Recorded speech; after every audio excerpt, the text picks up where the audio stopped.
तो आज के इस वीडियो में हम लोग आईसीएसई के कंप्लीट केमिस्ट्री के स्पेसिमेन को कवर करेंगे एंड इसमें जितने भी चैप्टर्स होंगे ये सब के शॉर्ट में रिवीजन करते चलेंगे। तो स्पेसिमेन 2026 में सबसे पहले सेक्शन ए है। तो जब हम लोग को कॉपी मिलेगा तो सबसे पहले हम लोग हेडिंग में मेन सेक्शन में लिखेंगे सेक्शन ए एंड यहाँ पे इंस्ट्रक्शन सब सेम रहेंगे लास्ट वीडियो की तरह कि कभी भी ऑप्शंस लिखने का डायरेक्ट कॉपी पेस्ट नहीं करेंगे जो यहाँ का कंप्लीट फॉर्म रहता है। हम लोग केवल ऑप्शंस लिखेंगे करेक्ट ऑप्शन क्या है, उसके बाद जब लास्ट में टाइम बचता है तो उसमें हम लोग फुलफिल करेंगे। तो सबसे पहले यहाँ पे क्वेश्चन बोल रहा है, सबसे पहले क्वेश्चन 1 है चूज द करेक्ट करके। तो यहाँ पे क्वेश्चन 1 या सॉल्यूशन 1 करके मार्क कर देने के बाद इसका फर्स्ट पार्ट सॉल्व कर रहे हैं। यहाँ पे बोला है which of the following will dissociate in aqueous solution to give a positive ion other than hydronium ion. तो इसमें से कौन सा है जो एक्वस सॉल्यूशन में डिसोसिएट करके पॉजिटिव आयन रिलीज करेगा हाइड्रोनियम आयन को छोड़ के। हाइड्रोनियम मतलब यहाँ वर्ड हाइड्रोजन आ रहा है, तो इसमें से किस में वर्ड हाइड्रोजन नहीं आना चाहिए, other than hydronium and negative ion other then hydroxyl ion. तो यहाँ पे सिंपल हाइड्रोनियम आयन पे पहले ध्यान देना है। हाइड्रोनियम आयन जो है वो हाइड्रोजन से ही ड्राइव हुआ है, ठीक है। तो KOH यहाँ पे जो दिख रहा है हम लोग को लास्ट में हाइड्रोजन है। डाइल्यूट HCl यहाँ पर भी हाइड्रोजन है, NaCl NCl3COOH तो यहाँ पे भी हाइड्रोजन है, बट ऑप्शन नंबर 3 में हाइड्रोजन नहीं है। और यहाँ साफ साफ बोला है अदर दैन हाइड्रोनियम आयन, तो हाइड्रोनियम आयन को हटा करके, तो हाइड्रोनियम आयन को जब हम लोग हटा देंगे तो ऑप्शन नंबर C यहाँ पे बचेगा। तो हम लोग का इसका फर्स्ट आंसर हो जाएगा NaCl। तो हम लोग सबसे पहले यहाँ पे ऑप्शन लिख देंगे कि ऑप्शन C होगा इसका, देन यहाँ पे सब्स्टिट्यूट करेंगे NaCl। देन इसके बाद सेकंड क्वेश्चन है a compound P is heated in a test tube with sodium hydroxide solution red litmus. यहाँ पे जो रेड लिटमस पेपर है वो ब्लू में कन्वर्ट हो जा रहा है। तो हम लोग पढ़े अमोनिया के चैप्टर में कि जो रेड लिटमस रहता है अमोनिया ही के सॉल्यूशन में ब्लू में कन्वर्ट हो जाता है, ठीक है। तो ब्लू मतलब बेस हो जाता है। तो यहाँ पे जिंक सल्फेट, कॉपर, फेरस, ये जो जितने ये सब डायरेक्टली मेटल्स हैं, तो ये जो मेटल्स है डायरेक्टली एसिडिक नेचर को शो करेंगे, बट यहाँ पे अमोनियम सल्फेट इकलौता सल्फेट है जो ब्लू में कन्वर्ट करता है, जो अमोनिया के चैप्टर में गिवन था। तो इसका ऑप्शन हो जाएगा D। देन हम लोग थर्ड मार्क करेंगे, थर्ड को रेट करेंगे aqua solution of potassium chloride can conduct electricity. Potassium chloride का एक्वा सोल्यूशन इलेक्ट्रिसिटी को कंडक्ट कर सकता है। तो हाँ बिल्कुल सही है, क्योंकि पोटेशियम क्या है, हाईली रिएक्टिव मेटल है, क्लोराइड क्या है तो नेगेटिव आयन होता है।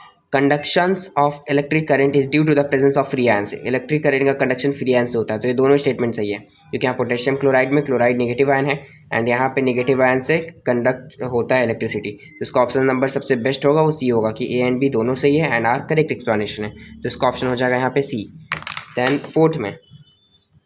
फोर्थ क्वेश्चन देखते हैं identify the ions that contain a lone pair of electron. हम लोग को कैसा आयन को फाइंड करना है जिसमें लोन पेयर ऑफ इलेक्ट्रॉन रहे। तो ये क्वेश्चन बहुत अच्छा है। ये क्वेश्चन डायरेक्टली सोचने से अच्छा है कि हम लोग एक छोटा सा फॉर्मूला को देख लेते हैं इस रिवीजन सीरीज में।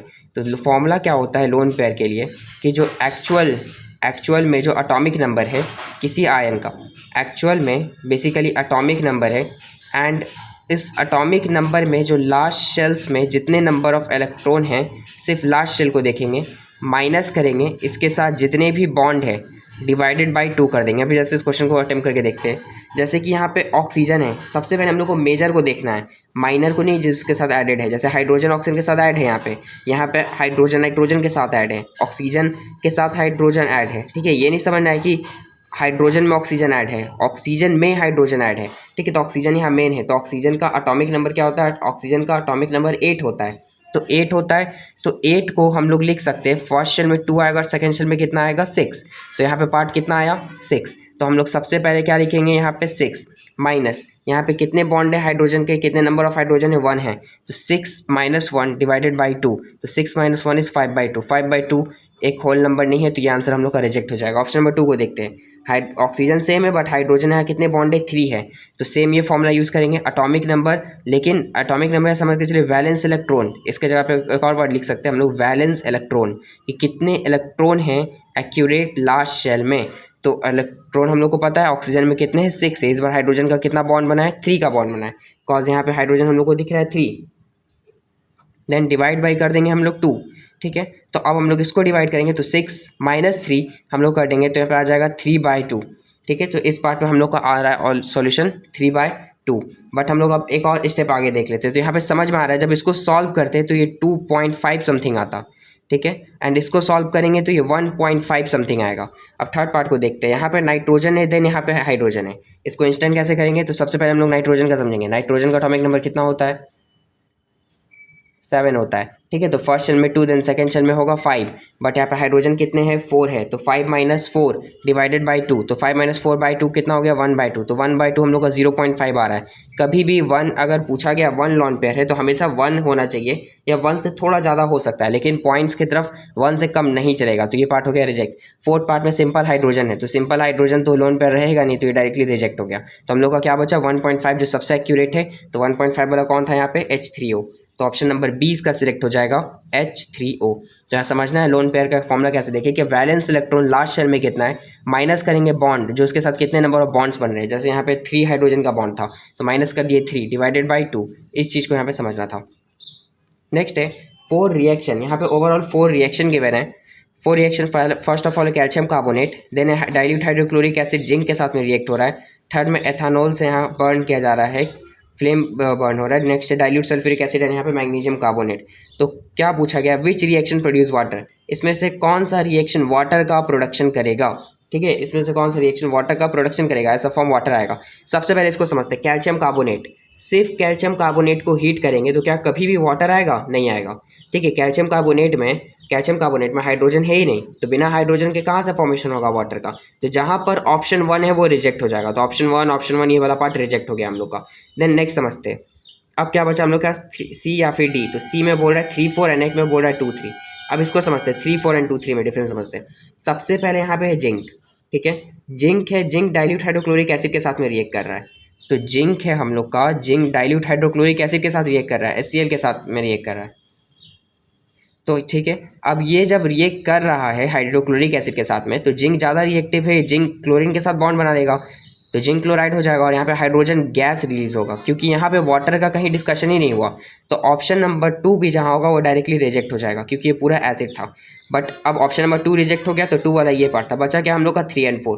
3 एंड 4 100% वाटर का फॉर्मेशन करेगा, तो इस कौन सा क्वेश्चन नंबर था, विच क्वेश्चन नंबर था, क्वेश्चन नंबर 5 था। 5 का हम लोग का आंसर हो जाएगा सी, 3 एंड 4। ऑफकोर्स सी बात है, चेक भी कर सकते हैं। तो एथानॉल को सिंपल हम लोग को फॉर्मूला पता है, कार्बन ऑर्गेनिक कंपाउंड का है, तो ऑर्गेनिक से हम लोग को पता है कि एथानॉल से अगर नहीं समझ पा रहे हैं कि एथानॉल से हो क्या रहा है, तो ऑक्सीजन यहाँ बर्न किया जा रहा है, ऑक्सीजन के साथ रिएक्ट किया जा रहा है, ठीक है। और यहाँ पे भी अगर देखेंगे dilute sulphuric acid magnesium carbonate के साथ रिएक्ट कर रहा है, ठीक है, dilute sulphuric acid in the sense H2SO4 and यहाँ पे मैग्नीशियम कार्बोनेट तो MgCO3 के साथ में रिएक्ट कर रहा है, तो यहाँ पे ऑक्सीजन मिल गया है, ठीक है, और यहाँ पे हाइड्रोजन है, तो जहाँ ऑक्सीजन हाइड्रोजन रहता है वाटर का फॉर्मेशन हो ही जाता है, तो ऑप्शन नंबर 3 एंड 4 यहाँ पे सिलेक्ट हो जाएगा। बस यहाँ पे हीट एंड ड्राई नहीं रखना है, यहाँ पे ये समझना है कि कौन से जितना ज़्यादा एलिमिनेट कर सके, जो ऑप्शन हम लोग को नहीं लगता है उसको इंस्टेंट एलिमिनेट कर देना है। देन ऑप्शन नंबर 6 का देखते हैं। 6 का क्या है, when compound X react with the dilute sulfuric acid, it releases a gas that turn acidified potassium dichromate solution from orange to green. Which of the following compound would be compound X? तो इसमें पूछ रहा है इसमें कौन सा compound X है जो डाइल्यूट सल्फ्यूरिक एसिड के साथ में रिएक्ट करता है, तो ऑरेंज को बेसिकली ऑरेंज सॉल्यूशन को ग्रीन में कन्वर्ट कर देता है, ऑरेंज टू ग्रीन कर देता है। तो हम लोग को ये बात अच्छे से पता है, ये किसके साथ रिएक्ट कर रहा है, सल्फ्यूरिक एसिड के साथ में रिएक्ट कर रहा है। तो सल्फ्यूरिक एसिड हम लोग एसिड के साथ में रिएक्शंस पे देखे थे, सल्फ्यूरिक एसिड के साथ रिएक्ट कर रहा है, तो यहाँ पे रिएक्शन के लिए क्या चाहिए, यहाँ पे रिएक्शन के लिए बहुत हाईली चाहिए हम लोग को, बहुत ज़्यादा हाईली रिएक्टिव रहेगा, ठीक है, क्योंकि यहाँ डाइल्यूट सल्फ्यूरिक एसिड है। अब जो यहाँ पे टर्न कर रहा है वो ऑरेंज को ग्रीन में टर्न कर दे रहा है, तो लीड हाईली रिएक्टिव है, बिल्कुल नहीं, कॉपर भी नहीं है, सोडियम हाईली रिएक्टिव है, लेकिन सोडियम से ज़्यादा हाईली रिएक्टिव कौन है, यहाँ पे पोटेशियम है, एंड यहाँ पे सोडियम के साथ में क्लोराइड है, NaCl है, क्लोरीन है, ठीक है, और यहाँ पे डाइल्यूट सल्फ्यूरिक एसिड है, सल्फ्यूरिक एसिड H2SO4 है, देन यहाँ पे सल्फाइट है, तो यहाँ पे सबसे बेस्ट क्या होगा जो हाईली रिएक्टिव है, बस पोटेशियम, तो पोटेशियम को हम लोग डी को पार्ट को सिलेक्ट कर लेंगे, तो ऑप्शन नंबर डी इसका आंसर हो जाएगा। देन नेक्स्ट नंबर समझते हैं, the volume occupied by 2 mole of gas at standard temperature and pressure. हम लोग को पता है स्टैंडर्ड टेम्परेचर प्रेशर पर 1 मोल में कितना लीटर्स होता है, तो 22.4 लीटर होता है, ठीक है। तो कितना मोल्स पूछा गया है यहाँ पे, 2 मोल्स, ये बुक में डायरेक्टली गिवन है, इसीलिए बुक का यहाँ रिवीजन करते रहना है हम लोग को। तो 2 मोल में कितना होगा, 2 मोल में x हो जाएगा, क्रॉस मल्टीप्लाई कर देंगे तो 44.8 लीटर आंसर आ जाएगा। तो 44.8 लीटर हम लोग का ऑप्शन नंबर सी में है, तो ऑप्शन नंबर सी यहाँ पे सिलेक्ट हो जाएगा। देन क्वेश्चन नंबर 8 की तरफ टर्न करते हैं। क्वेश्चन नंबर 8 बोल रहा है यहाँ पे, क्वेश्चन नंबर 8 में identify from the following metal oxide which can react with acid as well as alkali. तो इसमें से कौन सा मेटल ऑक्साइड है जो एसिड के साथ भी रिएक्ट करेगा और एल्कली मतलब बेस के साथ में भी रिएक्ट करेगा। ठीक है, तो इसमें से कौन सा यहाँ पे मेटल का ऑक्साइड है? Silver oxide. सिंपल समझते हैं, सिल्वर जो है ये बहुत लेस रिएक्टिव है, तो सिल्वर तो जल्दी रिएक्ट करेगा नहीं, ये तो डायरेक्टली एलिमिनेट हो गया। नेक्स्ट क्या बचा? Calcium oxide. तो कैल्शियम ऑक्साइड जो हम लोग को पता है, कैल्शियम ऑक्साइड ज़्यादा मेनली तरह जो रिएक्ट करता है वो रिएक्ट करता है एल्कलीज के साथ में। कॉपर ऑक्साइड, कॉपर 2 ऑक्साइड यहाँ दिया हुआ है। ठीक है, तो कॉपर ऑक्साइड फिर समझ में आ रहा है बहुत लेस रिएक्टिव है। नेक्स्ट क्या बचा हम लोग का? Aluminium oxide. तो एल्यूमिनियम यहाँ पे ठीक लाई करता है, एल्यूमिनियम है वो एसिड के साथ भी रिएक्ट करता है। ठीक है, एसिडिक सॉल्यूशन में टाइप का फॉर्मेशन करता है और बेस के साथ भी रिएक्ट करता है, क्योंकि एल्यूमिनियम को हम लोग रेगुलर देते हैं Al2CO3, अलग अलग तरह का इसका फॉर्मेशन दिखता है, लेकिन हम लोग को कैल्शियम इतना नहीं दिखता, तो एल्यूमिनियम ऑक्साइड हम लोग को दिखता है। तो ऑप्शन नंबर 8 का हो जाएगा यहाँ पे डी। ऑप्शन नंबर 8 का यहाँ पे डी को टिक आउट कर देंगे। देन ऑप्शन नंबर 9 एग्जाम में आप लोग यहाँ लिख दीजिएगा कि aluminium oxide. Then the structure of 4 hydrocarbons are shown as below. इसमें से स्ट्रक्चर ऑफ 4 हाइड्रोकार्बन्स मतलब नंबर ऑफ कार्बन्स कितने होने चाहिए? 4 होने चाहिए। How many isomers of butene are shown in the above structure. इस स्ट्रक्चर में, इन 4 स्ट्रक्चर में आइसोमर्स मतलब सिंबल में के चलते हैं, केमिकल फॉर्मूला सेम रहता है, बस स्ट्रक्चर डिफरेंट हो जाता है। ठीक है, तो इसमें ब्यूटीन के कितने आइसोमर्स है? Number of isomers in butene in this structure. तो हम लोग को पूछा है ब्यूटेन के कितने हैं, तो हम लोग सबसे पहले चेक करते हैं। First methane, ethane, propane, butane करके समझ में आ रहा है कि इसमें नंबर ऑफ कार्बन्स 4 होने चाहिए। कार्बन्स को देखते हैं, इसमें 4, इसमें 4, इसमें 4, इसमें 4, यानी कि ये सब सही है। अब ब्यूटीन में हम लोग को समझ में आता है कि ब्यूटीन में नंबर ऑफ कार्बन्स कितने होंगे? 4 होंगे। एंड यहाँ पे वर्ड क्या लगा है? ब्यूटीन लगा है, ब्यूटीन। और ब्यूटीन है तो बॉन्ड कितना होगा? 2 का बॉन्ड होगा। अब यहाँ बॉन्ड 2 का बचा है, तो नंबर ऑफ कार्बन्स कितने ऐड, हाइड्रोजन्स कितने ऐड करेंगे, सब ऐड कर देंगे। फर्स्ट, सेकंड, थर्ड, यहाँ पे 2 का बॉन्ड हो गया है, तो यहाँ पे देन हाइड्रोजन, ये सिंगल बॉन्ड, यहाँ पे डबल बॉन्ड है, फर्स्ट, सेकंड, 3, 4, देन यहाँ पे हाइड्रोजन, फिर से hydrogen and then repeat, first, second, third, fourth. नहीं, ये ज़्यादा एलिमिनेट कर देंगे इसको। हाँ ठीक है, 1 2 3 4 5 6 7 8, यानी C4H8 हम लोग का आना चाहिए। अब समझते हैं इस पार्ट को। ठीक है, इस स्ट्रक्चर में क्या दिख रहा है? इस स्ट्रक्चर में 1 2 3, ये 3 है, methane, ethane, propane. But problem क्या है इसमें मीथेन, इथेन, प्रोपेन कर देने के बाद एक जो पार्ट है ब्रांच जैसा वर्क कर रहा है, सब में डबल बॉन्ड है, इसमें भी डबल बॉन्ड, इसमें भी डबल बॉन्ड, इसमें भी डबल बॉन्ड, बट इसमें डबल बॉन्ड नहीं है, तो ये पार्ट एलिमिनेट हो गया। यानी ये जो पार्ट होगा कभी भी ब्यूटीन का आइसोमर्स नहीं होगा। ब्यूटीन के आइसोमर्स में हम लोग को जो नंबर ऑफ बॉन्ड चाहिए वो होने चाहिए 2। अब समझते हैं, फर्स्ट कार्बन के साथ में हाइड्रोजन कितने थे? हाइड्रोजन थे 3। सेकेंड कार्बन के साथ में हाइड्रोजन कितना ऐड हुआ? तो सेकेंड कार्बन के साथ हाइड्रोजन रहा यहाँ पे 1, थर्ड के साथ भी हाइड्रोजन 1 रहा, फिर इसके साथ में हाइड्रोजन 3 रहा, तो कुछ इस फॉर्म में चला 3 3 1 1। अब मैच करते हैं थोड़ा सा, इस पार्ट को देखते हैं, 3 3 और यहाँ पे डायरेक्टली 2 कर दिया है। ठीक है, 3 3 डायरेक्टली 2। अब इस पार्ट को देखते हैं, यहाँ पर 3 है एंड यहाँ पे 1 2 पार्ट 3 एंड यहाँ पे एक्स्ट्रा 2। नंबर ऑफ हाइड्रोजन कितने होने चाहिए? नंबर ऑफ हाइड्रोजन 8 होने चाहिए। 3 4 5 6 7 एंड 8, 3 3 6 2 8, देन 3 3 6 2 8, यानी इन तीनों में 8 है। बट अब यहाँ पे एलिमिनेट करना हम लोग स्टार्ट करेंगे। एलिमिनेट कैसे करेंगे, तो इस पार्ट को समझते हैं। यहाँ पर जो हम लोग को दिख रहा है इस स्ट्रक्चर में, हम लोग को क्या देखा कि फर्स्ट कार्बन के साथ में 3 हाइड्रोजन, फिर 1 या 3। तो यहाँ पर जो 3 हम लोग इसको ब्रेक करके 2 1 में ला सकते हैं, लेकिन ये जो 1 है हम लोग इसको 2 या 3 में कंबाइन नहीं कर सकते हैं। ठीक है, तो यहाँ पे साफ साफ बोल रहा है कि ये जो हाइड्रोजन है यहाँ पे 2 रहेगा, 3 3 के बाद 2 रहेगा। तो यहाँ हम लोग का 3 3 के बाद क्या 2 था? नहीं, 1 1 अलग से था, तो ये भी पार्ट एलिमिनेट हो गया। यानी बाकी जो 2 बचा ये option number C and D. तो हम लोग केवल 2 ही यहाँ पे ब्यूटीन के फॉर्म से, तो 2 ब्यूटीन के फॉर्म से, तो ऑप्शन नंबर बी यहाँ पे सिलेक्ट हो जाएगा। ओनली 2 यहाँ पे ब्यूटीन के आइसोमर्स हैं। देन नेक्स्ट पढ़ते हैं, which element amongst the following has the largest atomic radius. तो ये फर्स्ट चैप्टर का है, केमिस्ट्री का फर्स्ट चैप्टर हम लोग पढ़े होंगे कि किस फॉर्म में हम लोग मूव कर रहे थे पीरियड्स के अलॉन्ग एंड ग्रुप्स के अलॉन्ग। ठीक है, वर्टिकल एंड हॉरिजॉन्टल मूवमेंट के अलॉन्ग। तो इसमें से सबसे ज़्यादा एटॉमिक रेडियस किसका होता है? तो एटॉमिक रेडियस पता है, जब हम लोग अलॉन्ग द पीरियड मूव कर रहे थे, मीन्स अलॉन्ग हॉरिजॉन्टल मूव कर रहे थे, तो हम लोग को पता था सबसे ज़्यादा जो एटॉमिक रेडियस होता है वो यहाँ पे सोडियम का होता है। सोडियम बहुत ज़्यादा रिएक्टिव है, सोडियम का जो एटॉमिक रेडियस भी होता है बहुत ज़्यादा होता है। तो ऑप्शन नंबर यहाँ पे 10th का डी सेलेक्ट हो जाएगा। 10 का डी, ये कंप्लीट सेलिना बुक पे गिवन था, सेलिना बुक का डायरेक्टली वहाँ पे मेंशन है, biggest atomic radius, largest atomic radius करके। For which pH change there maximum increase in acidity. For which pH change is there maximum increase in acidity. इसमें से कौन सा मैक्सिमम एसिडिटी को लीड कर रहा है? पहले इनिशियल pH 1 था, अब इनिशियल pH 3 हो गया। तो 1 से 3 हो गया है, तो ये इंक्रीज़ हुआ है क्या? ये बिल्कुल नहीं इंक्रीज़ हुआ है, ठीक है।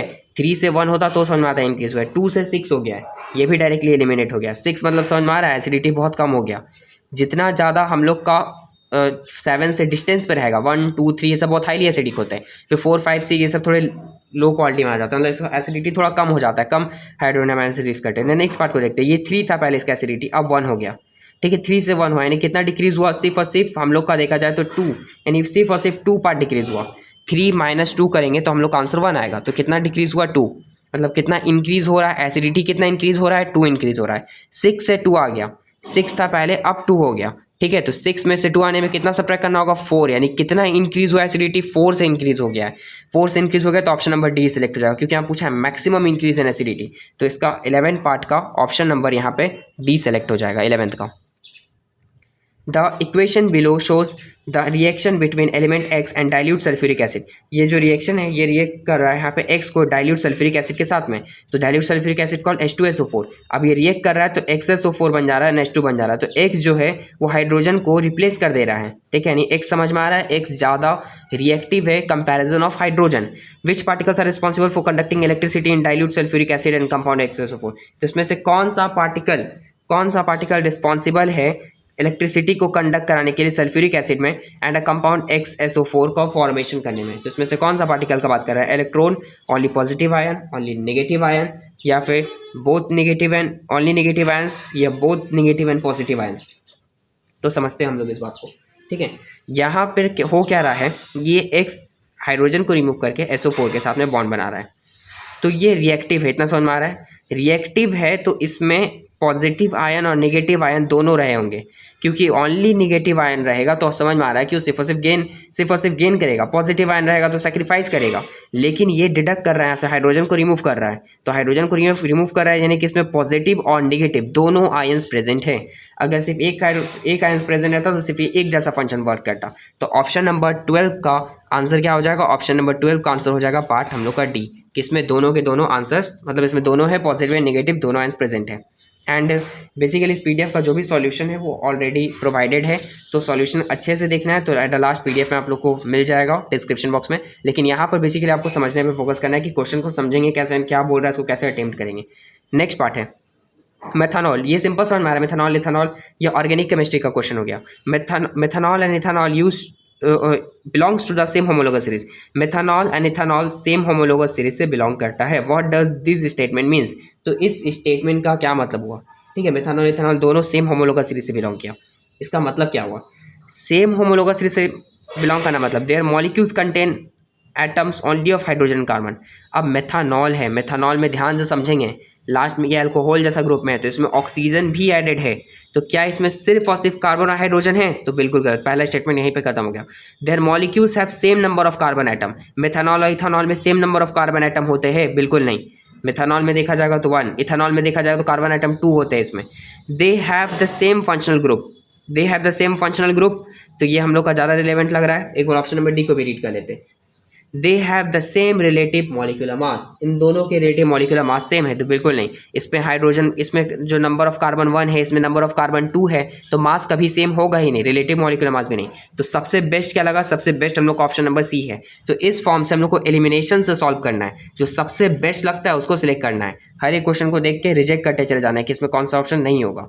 Then next, the ratio between the volume occupied by 22 grams of carbon dioxide and 10 grams of hydrogen gases। तो hydrogen gas and carbon dioxide के बीच का यहाँ पे रेशियो पूछ रहा है कि क्या रेशियो होगा, ठीक है। तो क्वेश्चन नंबर 14 को हम लोग देखते हैं। कार्बन डाइऑक्साइड कितना है हम लोग का? CO2। हम लोग क्या बोलते हैं? CO2 बोलते हैं। रेशियो किससे पूछ रहा है? हाइड्रोजन से पूछ रहा है, hydrogen gas. Then hydrogen gas है तो H2। देन कार्बन डाइऑक्साइड कितना ग्राम्स है यहाँ पे? 22 ग्राम्स है। हाइड्रोजन कितना ग्राम्स है? हाइड्रोजन 10 ग्राम्स है। तो 22 यहाँ पे रेशियो कितना है? 10 का। अब यहाँ समझते हैं कार्बन डाइऑक्साइड क्या है? कंप्लीट मॉलिक्यूल है। कंप्लीट मॉलिक्यूल को हम लोग क्या लिख सकते हैं यहाँ पे? कंप्लीट मॉलिक्यूल को हम लोग 1 लिखेंगे। नंबर ऑफ मॉलिक्यूल्स कितने हैं इसमें? नंबर ऑफ मॉलिक्यूल्स इसमें 1 है।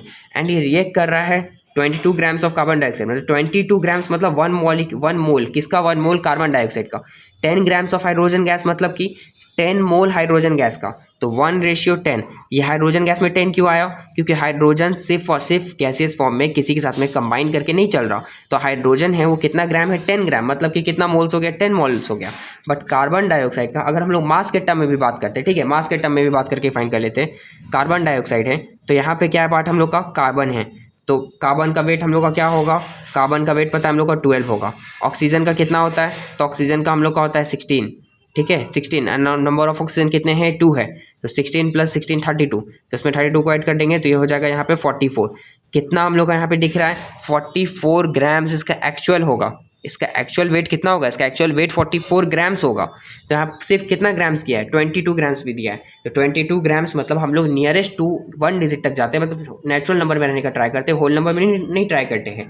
तो 44 ग्राम्स में 1 मोल है, तो हम लोग सिंपल बोलिए कि 22 ग्राम में तो हाफ होता, लेकिन हाफ हम लोग को बेटर नहीं लगा, तो सिंपल हम लोग क्या डिकोड किए? 1। अब हाइड्रोजन का मास पता है कितना होता है? हाइड्रोजन का मास 1 होता है। नंबर ऑफ ग्राम्स कितना है यहाँ पे? 10 ग्राम्स है, तो नंबर ऑफ हाइड्रोजन के मॉलिक्यूल्स भी कितने होंगे? 10। तो यहाँ 1:10 वाला पार्ट सिलेक्ट हो जाएगा, option number C. Then next पढ़ते हैं।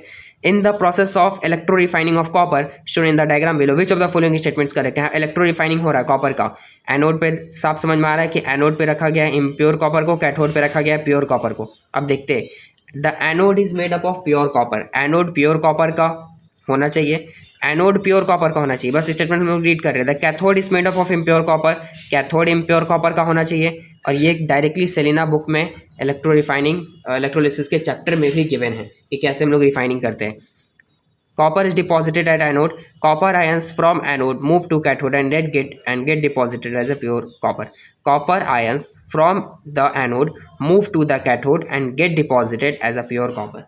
तो यहाँ सबसे बेस्ट जो ऑप्शन है वो सबसे बेस्ट ऑप्शन हम लोग का डी है, क्योंकि यहाँ पर क्या बोला जा रहा है कि कॉपर आयन वो एनोड से मूव करेगा कैथोड पर, ठीक है, और प्योर कॉपर डिपॉजिट होगा, तो सब डिपॉजिट होगा। साफ समझ में आ रहा है यहाँ पे एनोड क्या है? इम्प्योर है, कैथोड क्या है? प्योर है, तो ये इम्प्योर से किस साइड मूवमेंट होगा? प्योर की तरफ होगा। यहाँ पे बोला था कि एनोड रहेगा, एनोड प्योर कॉपर का होना चाहिए, एनोड प्योर कॉपर का रहेगा तो कभी इतना डेंसर रहेगा? कभी नहीं। तो जो यहाँ पे प्योर कॉपर का रहेगा, प्योर कॉपर कैथोड साइड रहेगा, मूवमेंट है कैसा होना चाहिए? एनोड से कैथोड की तरफ होना चाहिए। तो यहाँ पे ऑप्शन नंबर डी सिलेक्ट हो जाएगा। एनोड से कैथोड की तरफ का मूवमेंट हो क्यों रहा है? सिंपल समझते हैं हो क्यों रहा है मूवमेंट। एनोड का चार्ज होता है पॉजिटिव, और जो कॉपर है, कॉपर मेटल है, मेटल पॉजिटिव होता है, तो पॉजिटिव पॉजिटिव क्या कभी अट्रैक्शन रखता है? कभी नहीं। कैथोड नेगेटिव होता है, तो पॉजिटिव चार्जेस नेगेटिव की तरफ मूव करेंगे। तो एनोड तो made up of pure copper, तो ये कभी नहीं होगा। कैथोड इम्प्योर कॉपर का, तो ये भी कभी नहीं होगा, ठीक है। कॉपर डिपॉजिटेड एट एनोड, ये भी इम्पॉसिबल है। क्यों? क्योंकि एनोड पॉजिटिव है और जो कॉपर है वो भी पॉजिटिव है, तो पॉजिटिव पॉजिटिव कभी एक जगह रिएक्ट ही नहीं करेगा। तो ऑप्शन नंबर डी यहाँ पे सही हो जाएगा, सिलेक्ट हो जाएगा।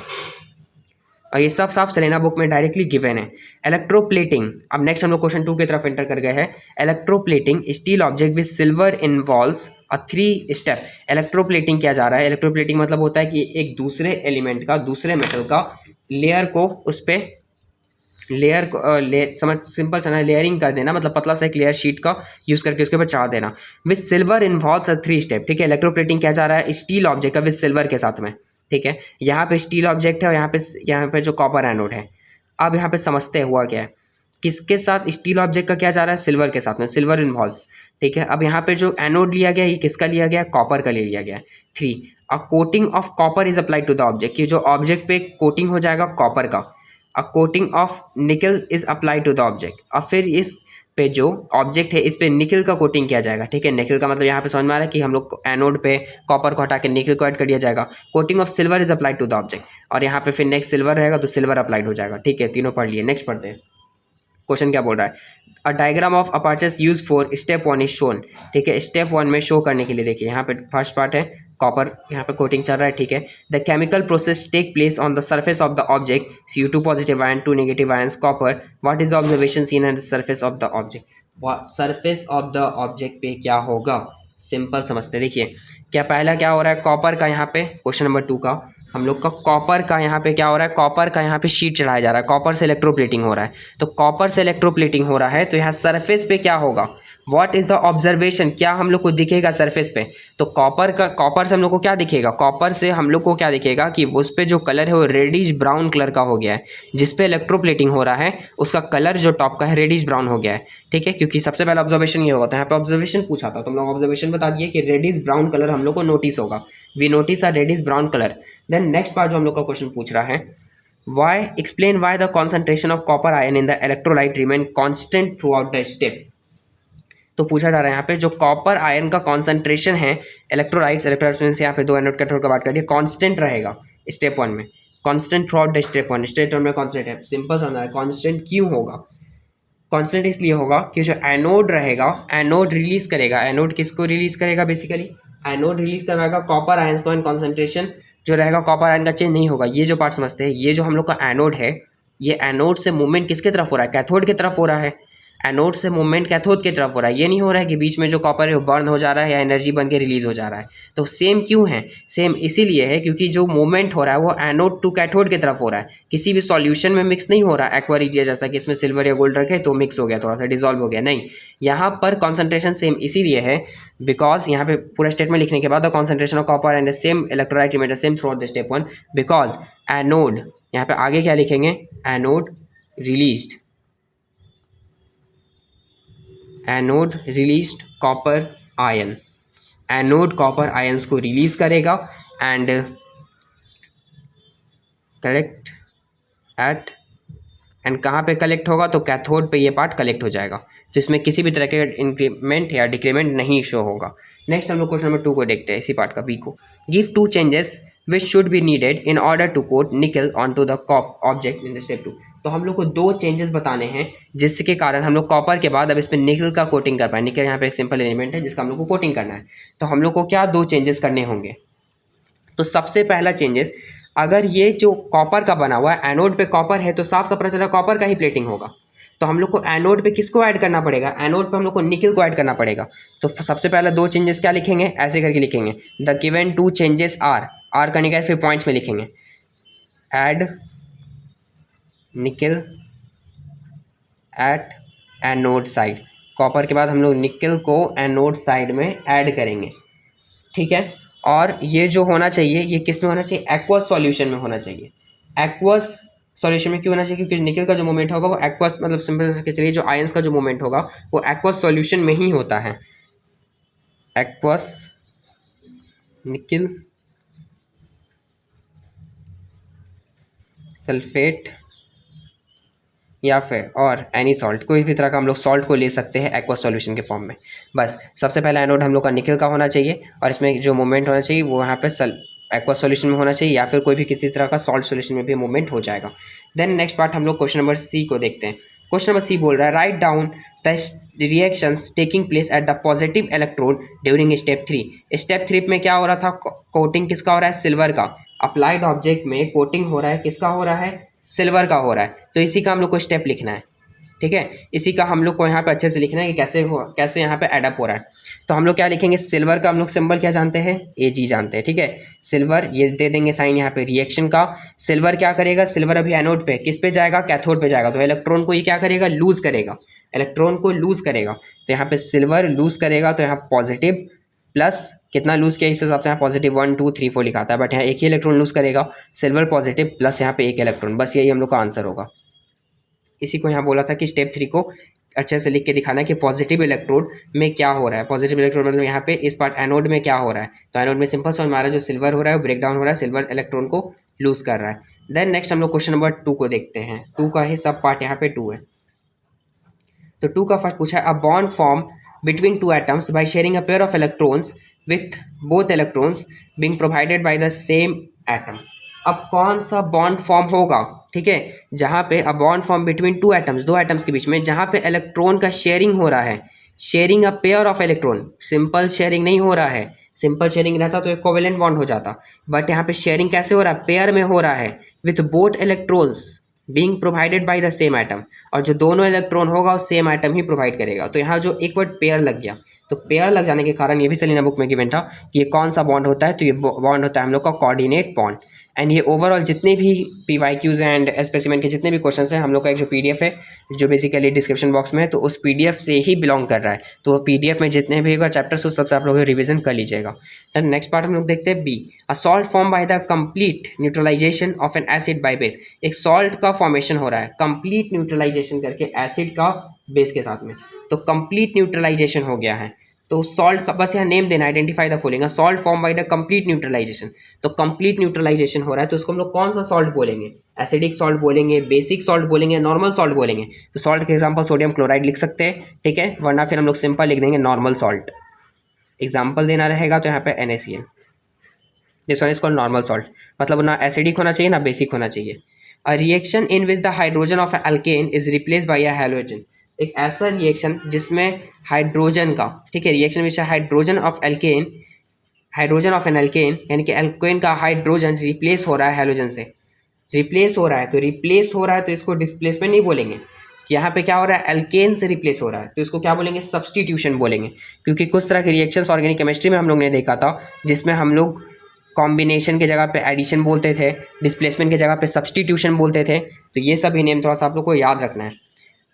नेक्स्ट पार्ट देखते हैं, the energy required to remove an electron from a neutral gas atom, एक एनर्जी रिक्वायर्ड हो रहा है रिमूव करने के लिए इलेक्ट्रॉन को न्यूट्रल गैस एटम से।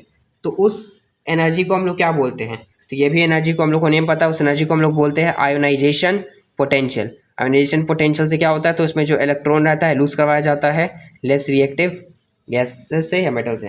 Then next number E part को समझते हैं। होमोजेनस मिक्सचर, एक होमोजेनस मिक्सचर है, ठीक है, ऑफ टू और मोर मेटल, दो और दो से ज़्यादा मेटल का, और a metal and non metal, और मेटल या नॉन मेटल का, in a definite proportion in their molten state, definite proportion में। तो उसको हम लोग क्या बोलते हैं, डेफिनेट प्रोपोर्शन मतलब इन द सेंस जैसे कि हाइट, जैसे कि हम लोग इसका बात कर रहे हैं, ब्रास का बात कर रहे हैं, ठीक है, ब्रास का देखिए, स्टील का देखिए, तो इस समय पूरा डेफिनेट प्रोपोर्शन है। आयरन का, तो आयरन के बाद उसमें एल्यूमिनियम का बहुत डेफिनेट प्रोपोर्शन है। तो उसको हम लोग क्या बोलते हैं, एक टर्म में उसको क्या बोलते हैं, तो उसको हम लोग एक टर्म में अलॉय बोलते हैं। ये जितने भी सब रहते हैं उसको हम लोग एक टर्म में अलॉय बोलते हैं, ठीक है। देन नेक्स्ट पार्ट को देखते हैं, नेक्स्ट पार्ट का क्वेश्चन क्या बोल रहा है। नेक्स्ट पार्ट में फिल इन द ब्लैंक्स करके है, तो ठीक है, अच्छे से रीड करेंगे इसको, समझेंगे कि इसमें बोल क्या रहा है, उसके बाद ही अटेम्प्ट करेंगे।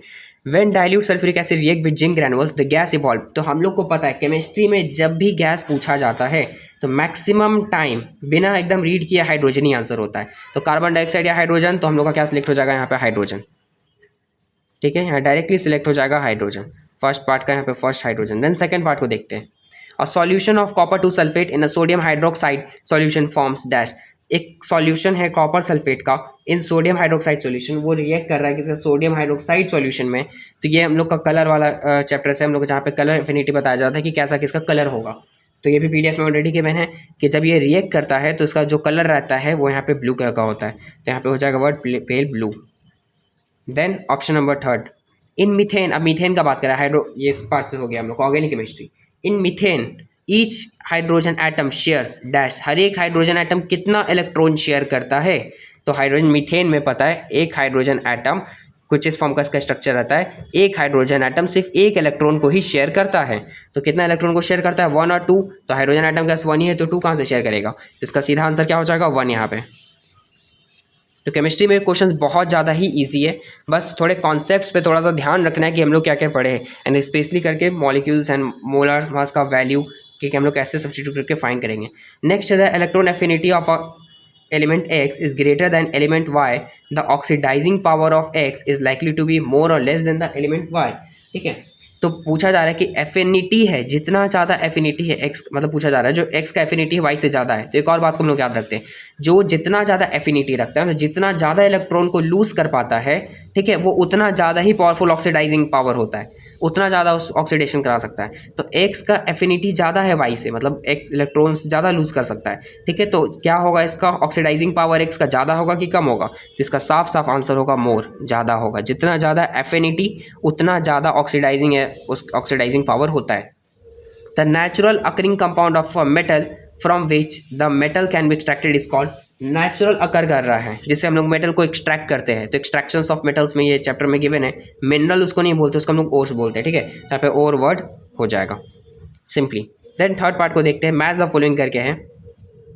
तो मैच द फॉलोइंग बहुत ज़्यादा ईजी है। देखिए एल्यूमिनियम है, ठीक है, एल्यूमिनियम है। Match the process, match the following column with A को बी से मैच करें, कैसे इसका एक्सट्रैक्शन किया जा रहा है, कैसे इसका एक्सट्रैक्शन करेंगे। तो जो हम लोग को पहले आता है हम लोग उसी का समझेंगे।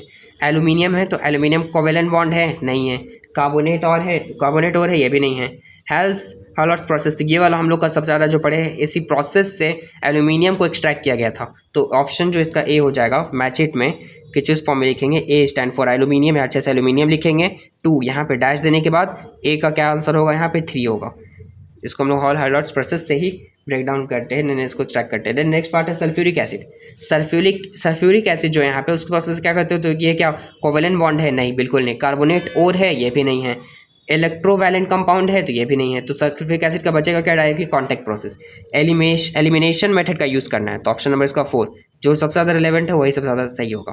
कैल्सिनेशन में क्या होता है, तो कैल्सिनेशन का यूज़ किया जाता है कार्बोनेट ओर के साथ में, तो इसका सी का ऑप्शन हो जाएगा 2 कार्बोनेट ओर। देन बचा क्या हम लोग का डी और ई।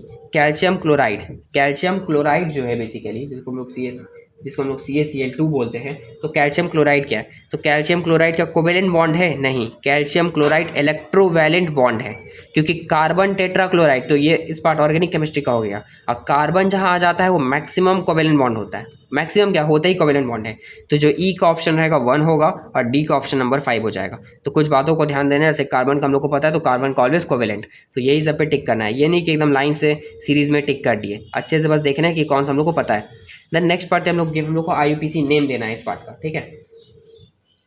ओवरऑल 5 है। Give the IUPAC name of the following organic compound, तो ये बहुत ज़्यादा ही ईजी है। IUPAC नेम के लिए सबसे पहले हम लोग देखते हैं पेरेंट चेन, फिर ब्रांचेस, ये सबको देखते हैं। इसमें किसी भी तरीके का ब्रांच है क्या, ब्रांच मतलब कार्बन के साथ में कोई दूसरा कार्बन अटैच रहेगा, तो कोई भी ब्रांच है, नहीं है। नंबर ऑफ कार्बन काउंट करते हैं 1 2 3, तो मतलब मीथेन, इथेन, प्रोपेन, यानी क्या है ये प्रोपेन होना चाहिए। लेकिन यहाँ पे देखिए क्या ऐड है, यहाँ पे OH ऐड है, तो OH ऐड है मतलब कि ये अल्कोहल के ग्रुप का है, क्योंकि अल्कोहल के ग्रुप में OH ऐड रहता है। तो 5 का, A का, 1 का जो आंसर होगा यहाँ पे वो होगा प्रोपेनॉल।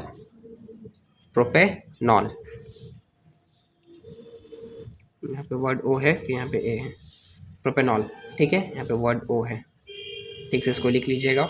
ऑप्शन नंबर 2 देखते, देखिए कार्बन 1 2 3 4 5, नंबर ऑफ कार्बन कितने हैं 5, मतलब methane, ethane, propane, butane and pentane. But अब समझते हैं यहाँ बॉन्ड कितना है, 2 है, बॉन्डिंग पे भी ध्यान देना है।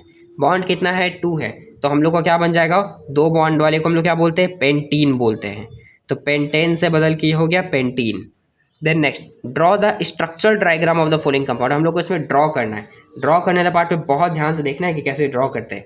सबसे पहले क्या बोला है यहाँ पे, ब्यूट मतलब नंबर ऑफ कार्बन कितने होंगे, number of carbon are, methane, ethane, propane, butane, number of carbon are 4 होंगे।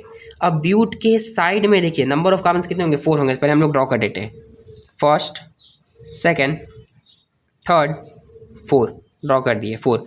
अब यहाँ पर एक वर्ड दिया है -2, फिर आइन, -2 डैश मत, यहाँ -2 डैश मतलब क्या हो गया, सेंटर के तरफ के 2 को हम लोग को लेना है, मतलब कि सेंटर के तरफ में ये 2 है, और इन लोग में कैसा बॉन्ड बनेगा, आइन मतलब नंबर ऑफ बॉन्ड कितने होंगे, 3 होंगे। तो हम लोग कुछ ऐसा बॉन्ड बना लेंगे, सेंटर के तरफ 2, अगर यहाँ पे 1 रहता तो हम लोग पहले के साथ में बॉन्ड बनाते हैं, 2 है तो दूसरे के साथ में, 3 है तो तीसरे के साथ में। और फिर बाकी को क्या करेंगे, बाकी को हम लोग सब हाइड्रोजन से प्लेस कर देंगे, जो भी हम लोग का बच गया उस सब जगह हाइड्रोजन हो जाएगा, खत्म। इतना ही हम लोग का स्ट्रक्चर है, इससे ज़्यादा कोई भी पार्ट कॉम्प्लिकेटेड नहीं है। एंड यहाँ पे एक और हाइड्रोजन होगा, एंड यहाँ पर एक और, बस। नेक्स्ट हम लोग का 111 ट्राइक्लोरोमीथेन, 111 ट्राइक्लोरोमीथेन का मतलब क्या हुआ, मीथेन में नंबर ऑफ कार्बन्स कितने हैं, बस हम लोग को इतना पता है। मीथेन में नंबर ऑफ कार्बन्स है 1, ठीक है, नंबर ऑफ कार्बन 1। और ट्राइक्लोरो मतलब क्लोरो मतलब क्लोरीन, और कितनी बार है क्लोरीन, 3 बार है। 111 मतलब तीनों अलग अलग बॉन्ड बनाया है, कुछ ऐसा, first chlorine, second chlorine, third chlorine. ऐसा नहीं करना कि हाँ 111 नहीं रहता तो क्या समझते, अगर 2 रहता मतलब सिर्फ 2 रहता तो समझ के चलते कि कार्बन के साथ एक बार 2 बॉन्ड ने 2 क्लोरीन ने एक साथ ऐसे बना लिया है, ठीक है। बट यहाँ 111 बोला मतलब तीनों क्लोरीन अलग से, ट्राइक्लोरो। तो बचा क्या, बचा हम लोग का सिर्फ और सिर्फ एक हाइड्रोजन, तो बच गया इसका डायग्राम। बहुत ज़्यादा ईजी है, 111 ट्राइक्लोरो मीथेन, मीथेन को देखेंगे 1 कार्बन रख दिए, ट्राइक्लोरो मतलब 3 क्लोरीन है, बाकी बच गया एक, तो एक हम लोग का हाइड्रोजन है। देन इसका next part, third part, next क्या है, पेंटेन।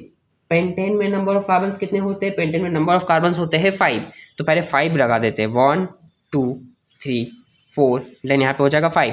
फिर क्या बोला है, 2 ऑल, यानी कि यहाँ पे सेकेंड प्लेस पर, यहाँ पे क्या था, सेकेंड मतलब सेंटर की तरफ हम लोग 2 पे चले गए थे, ठीक है, क्योंकि सेकंड प्लेस पे समझ में नहीं आ रहा था, तो हम लोग इस साइड से बढ़ते तो सेकंड, इस साइड से बढ़ते भी तो सेकंड, तो मैंने सिंपल बोल दिया सेंटर के तरफ पे देखेंगे, ठीक है। बट यहाँ पे क्या बोल रहा है, 2, तो हम लोग का क्या कर सकते हैं, या तो हम लोग यहाँ से रीड करें 1 2, यहाँ पे बॉन्ड लगा सकते हैं, या फिर दूसरा वे क्या लगाने का, हम लोग यहाँ से रीड कर सकते हैं 1 और 2। तो बुक में आपका ऑलरेडी जो गिवन है वो इस साइड से गिवन है, बट हम लोग इस साइड से भी ऐड करके दिखा दे रहे हैं। तो यहाँ पे सिंपल एल्कोहल है तो क्या लगेगा, OH लगेगा, क्योंकि यहाँ पे OL लगा था। OL मतलब OH ऐड हो जाना। बाकी सब जगह जो बच गया उसको हम लोग यहाँ हाइड्रोजन से प्लेस कर देंगे, बस खत्म। यही हम लोग का इसका आंसर होगा। अगर चाहे इधर साइड कीजिए, इधर साइड कीजिएगा, 2 बोल दिया तो यहीं पे 2 ही पे बॉन्ड बनाना होगा आपको, इस साइड या फिर इस side. From alleges from arches दोनों आंसर करेक्ट होगा। तो हम लोग का सेक्शन ए का कंप्लीट यहाँ पे एंड होता है। सॉल्यूशन, इस वीडियो को बहुत ही ध्यान से देखना है, क्योंकि इसमें जितने नंबर ऑफ चैप्टर्स आए, कैसे हम लोग नेम करते हैं, कैसे स्ट्रक्चर ड्रॉ करते हैं, ये सब हम लोग ने एक बार में ही डिस्कस किया है। एंड ओवरऑल रिवीजन के लिए, ओवरऑल जितने भी सब क्वेश्चन है सब रिवीजन पे बेस्ड है, तो रिवीजन करिएगा जितना ज़्यादा उतना ज़्यादा ही बेटर रहेगा। MCQs एंड PYQs सिर्फ और सिर्फ प्रैक्टिस के लिए होता है, तो रिवीजन पहले इसमें मैटर करेगा। देखिए नेक्स्ट पार्ट में हम लोग का यहाँ पे बोल रहा है सेक्शन बी का। सबसे पहले हम लोग लिख देंगे सेक्शन बी। सेक्शन बी में Ni4 बोला है, तो याद रखिएगा सेक्शन बी में Ni4 में ज़्यादातर वो अटेम्प्ट करने का कोशिश कीजिएगा जो ऑर्गेनिक केमिस्ट्री से रिलेटेड है, क्योंकि ऑर्गेनिक केमिस्ट्री का थोड़ा ईजी रहता है कंपेरेटिवली।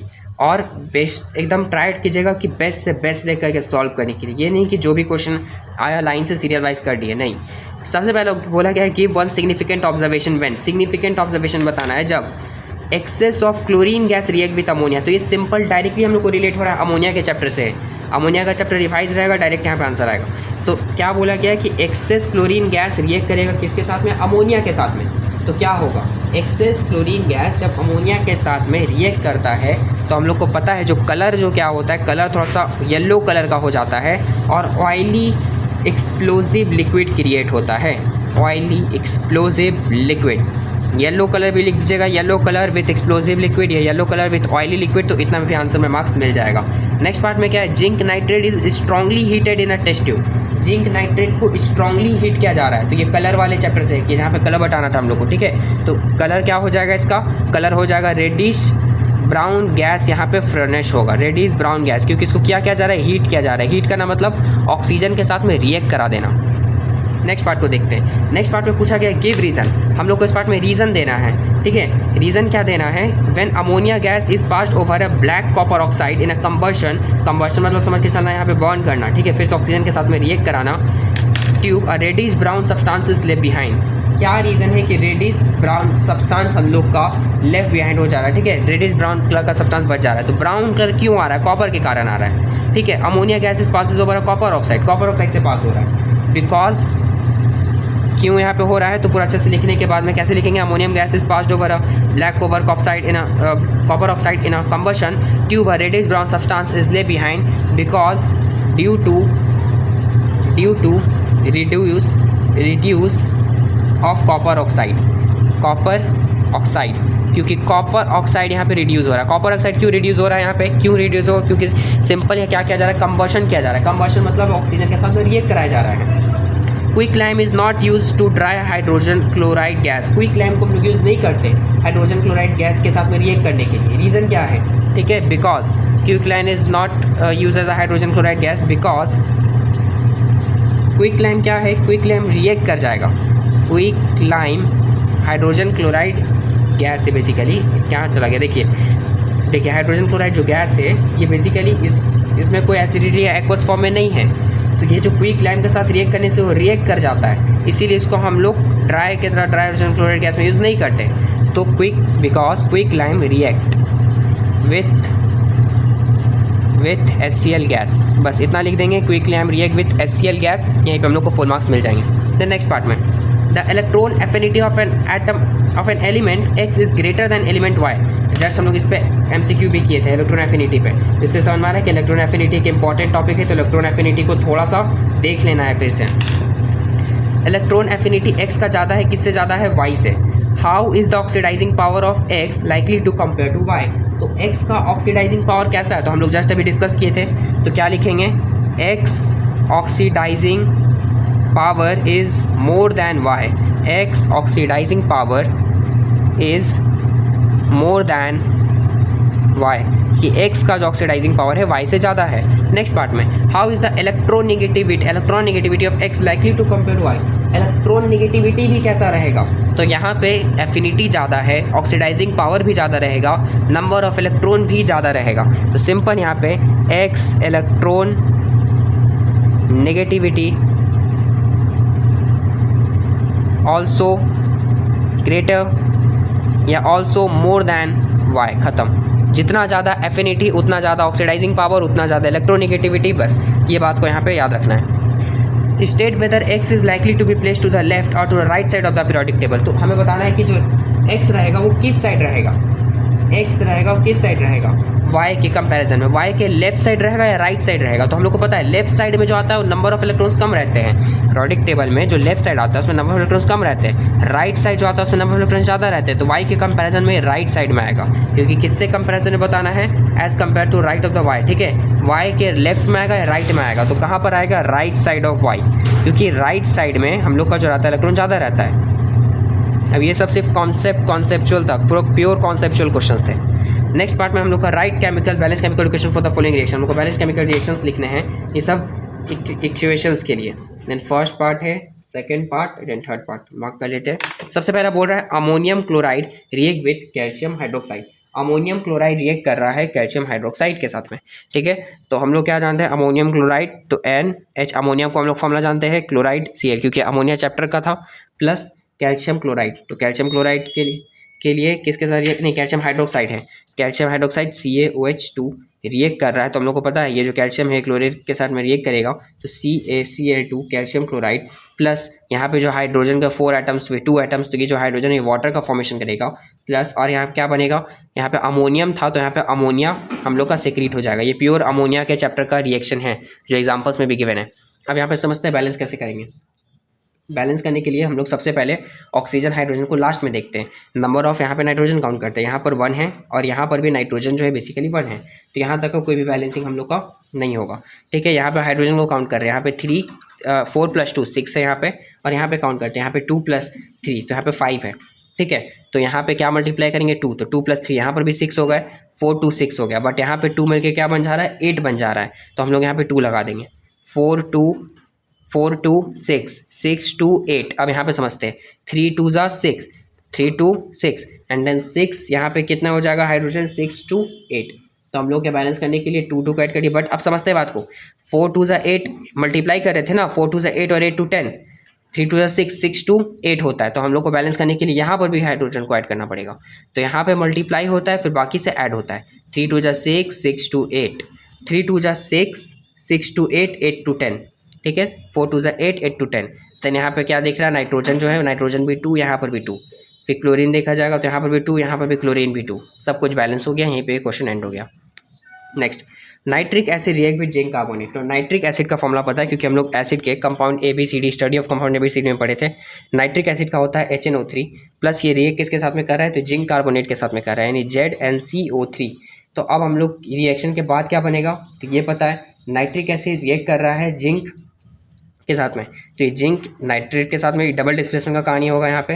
तो ZnNO3 ट्वाइस प्लस वाटर का फॉर्मेशन होगा प्लस कार्बन डाइऑक्साइड का फॉर्मेशन होगा। अब यहाँ पे समझते हैं, यहाँ पे क्या दिख रहा है कि जिंक यहाँ पे 1 है, यहाँ पर भी 1 है, और नंबर ऑफ नाइट्रोजन यहाँ पे देखा जाएगा 1 है, एंड यहाँ पर अगर हम लोग देखेंगे तो यहाँ पे 2 है। ठीक है, यहाँ पे 2 है, तो यहाँ पे हम लोग क्या कर देंगे 2 कर देंगे, फिर हाइड्रोजन को मैच करते हैं, हाइड्रोजन 2 हो गया, फिर यहाँ पे भी हाइड्रोजन सिर्फ 2 है। ऑक्सीजन का बात करेंगे तो 3 2 6 6 और 3 9, देन 3 2 6 6 और 2 8 8 1 9, यानी बैलेंस हो गया ये complete balance. Third part, concentrated sulphuric acid is added to the hydrated copper sulphate. Word concentration का पहले मतलब क्या होता है, कॉन्सेंट्रेशन का मतलब होता है कि एक सॉल्यूशन में जो जितना उसका बेसिकली जो लिमिट था वो लिमिट रीच हो गया। सल्फ्यूरिक एसिड का वाटर में अगर हम लोग रिएक्ट कर रहे हैं, वाटर में ऐड करते जा रहे हैं, तो एक मैक्सिमम लिमिट हो गया कि इससे ज़्यादा कॉन्सेंट्रेशन एग्जिस्ट करेगा ही नहीं। ठीक है, इससे कोई ज़्यादा एडअप होगा ही नहीं, तो इसी को हम लोग कॉन्सेंट्रेशन बोलते हैं। तो कॉन्सेंट्रेटेड मतलब कि केवल उसमें सल्फ्यूरिक एसिड है, सल्फ्यूरिक एसिड उसमें हाईली कॉन्सेंट्रेटेड है। ठीक है, तो कॉन्सेंट्रेटेड सल्फ्यूरिक एसिड को हम लोग जानते हैं फॉर्मूला क्या होता है, H2SO4 होता है सल्फ्यूरिक एसिड का। रिएक्ट कर रहा है हाइड्रेटेड कॉपर सल्फेट, यानी कॉपर सल्फेट जो है वो हाइड्रेटेड हो गया। हाइड्रेटेड मतलब वाटर के साथ में बॉन्ड बना के आया है, तो वाटर के साथ में ऑलरेडी रिएक्टेड है 5H2O के साथ में, तो रिएक्ट करेगा यहाँ पे। तो हम लोग को समझ में आ रहा है कि ये कॉपर सल्फेट है CuSO4, ये अलग हो जाएगा वाटर के मॉलिक्यूल्स अलग हो जाएंगे 5H2O, और यहाँ पे H2SO4 का H2SO4 ही रहेगा। कोई भी तरह का रिएक्शन होगा ही नहीं, क्योंकि दोनों जगह बैलेंस है, दोनों जगह हाइड्रोजन है, दोनों जगह सल्फेट है, तो कोई भी तरह का डिस्प्लेसमेंट, डबल डिस्प्लेसमेंट कुछ नहीं होगा, बस ये ब्रेक डाउन हो जाएगा। और ब्रेक डाउन हो गया तो किसी भी तरह का बैलेंस करने का नीड है, तो यहाँ कोई बैलेंस करने का हम लोग को नीड नहीं दिख रहा है, तो बस यहीं पर हम लोग का क्वेश्चन ये एंड हो जाएगा। नेक्स्ट पार्ट की तरफ देखते हैं, क्वेश्चन नंबर 4। तो ओवरऑल देखा जाए तो इसमें क्वेश्चन 8 तक है, ठीक है। तो बस क्वेश्चंस को ध्यान से पढ़ना है एंड समझना है कि बोल क्या रहा है, एंड रिवाइज रहेगा तो ओवरऑल डायरेक्टली अटेम्प्ट होगा। तो क्वेश्चन नंबर 4 क्या है, name the main metal present in the following alloy. तो अलॉय वाला कहानी हो गया, अलॉय वाला कहानी इन द सेंस जहाँ पे अलॉय का फॉर्मेशन हो रहा था। एक चैप्टर हम लोग देखे थे जिसमें कि अलॉय का फॉर्मेशन था, रिएक्ट कर रहा था मेटल के साथ, मेटल्स के साथ में रिएक्शंस वाले चैप्टर पे सबसे ज़्यादा इस पे गिवन था ये सब कहानी। तो इसमें से कौन सा मेटल प्रेजेंट है, अब यहाँ पे वर्ड देखते हैं, यहाँ पे क्या लिखा है, DUR को वर्ड छोड़ दीजिए, यहाँ पे एलुमिना, एलुमिन मतलब एलुमिन समझ में आ रहा है कौन सा मेटल है ये, एलुमिनियम, ठीक है। एलुमिन समझ में डायरेक्टली क्या हिट कर रहा है, एलुमिनियम।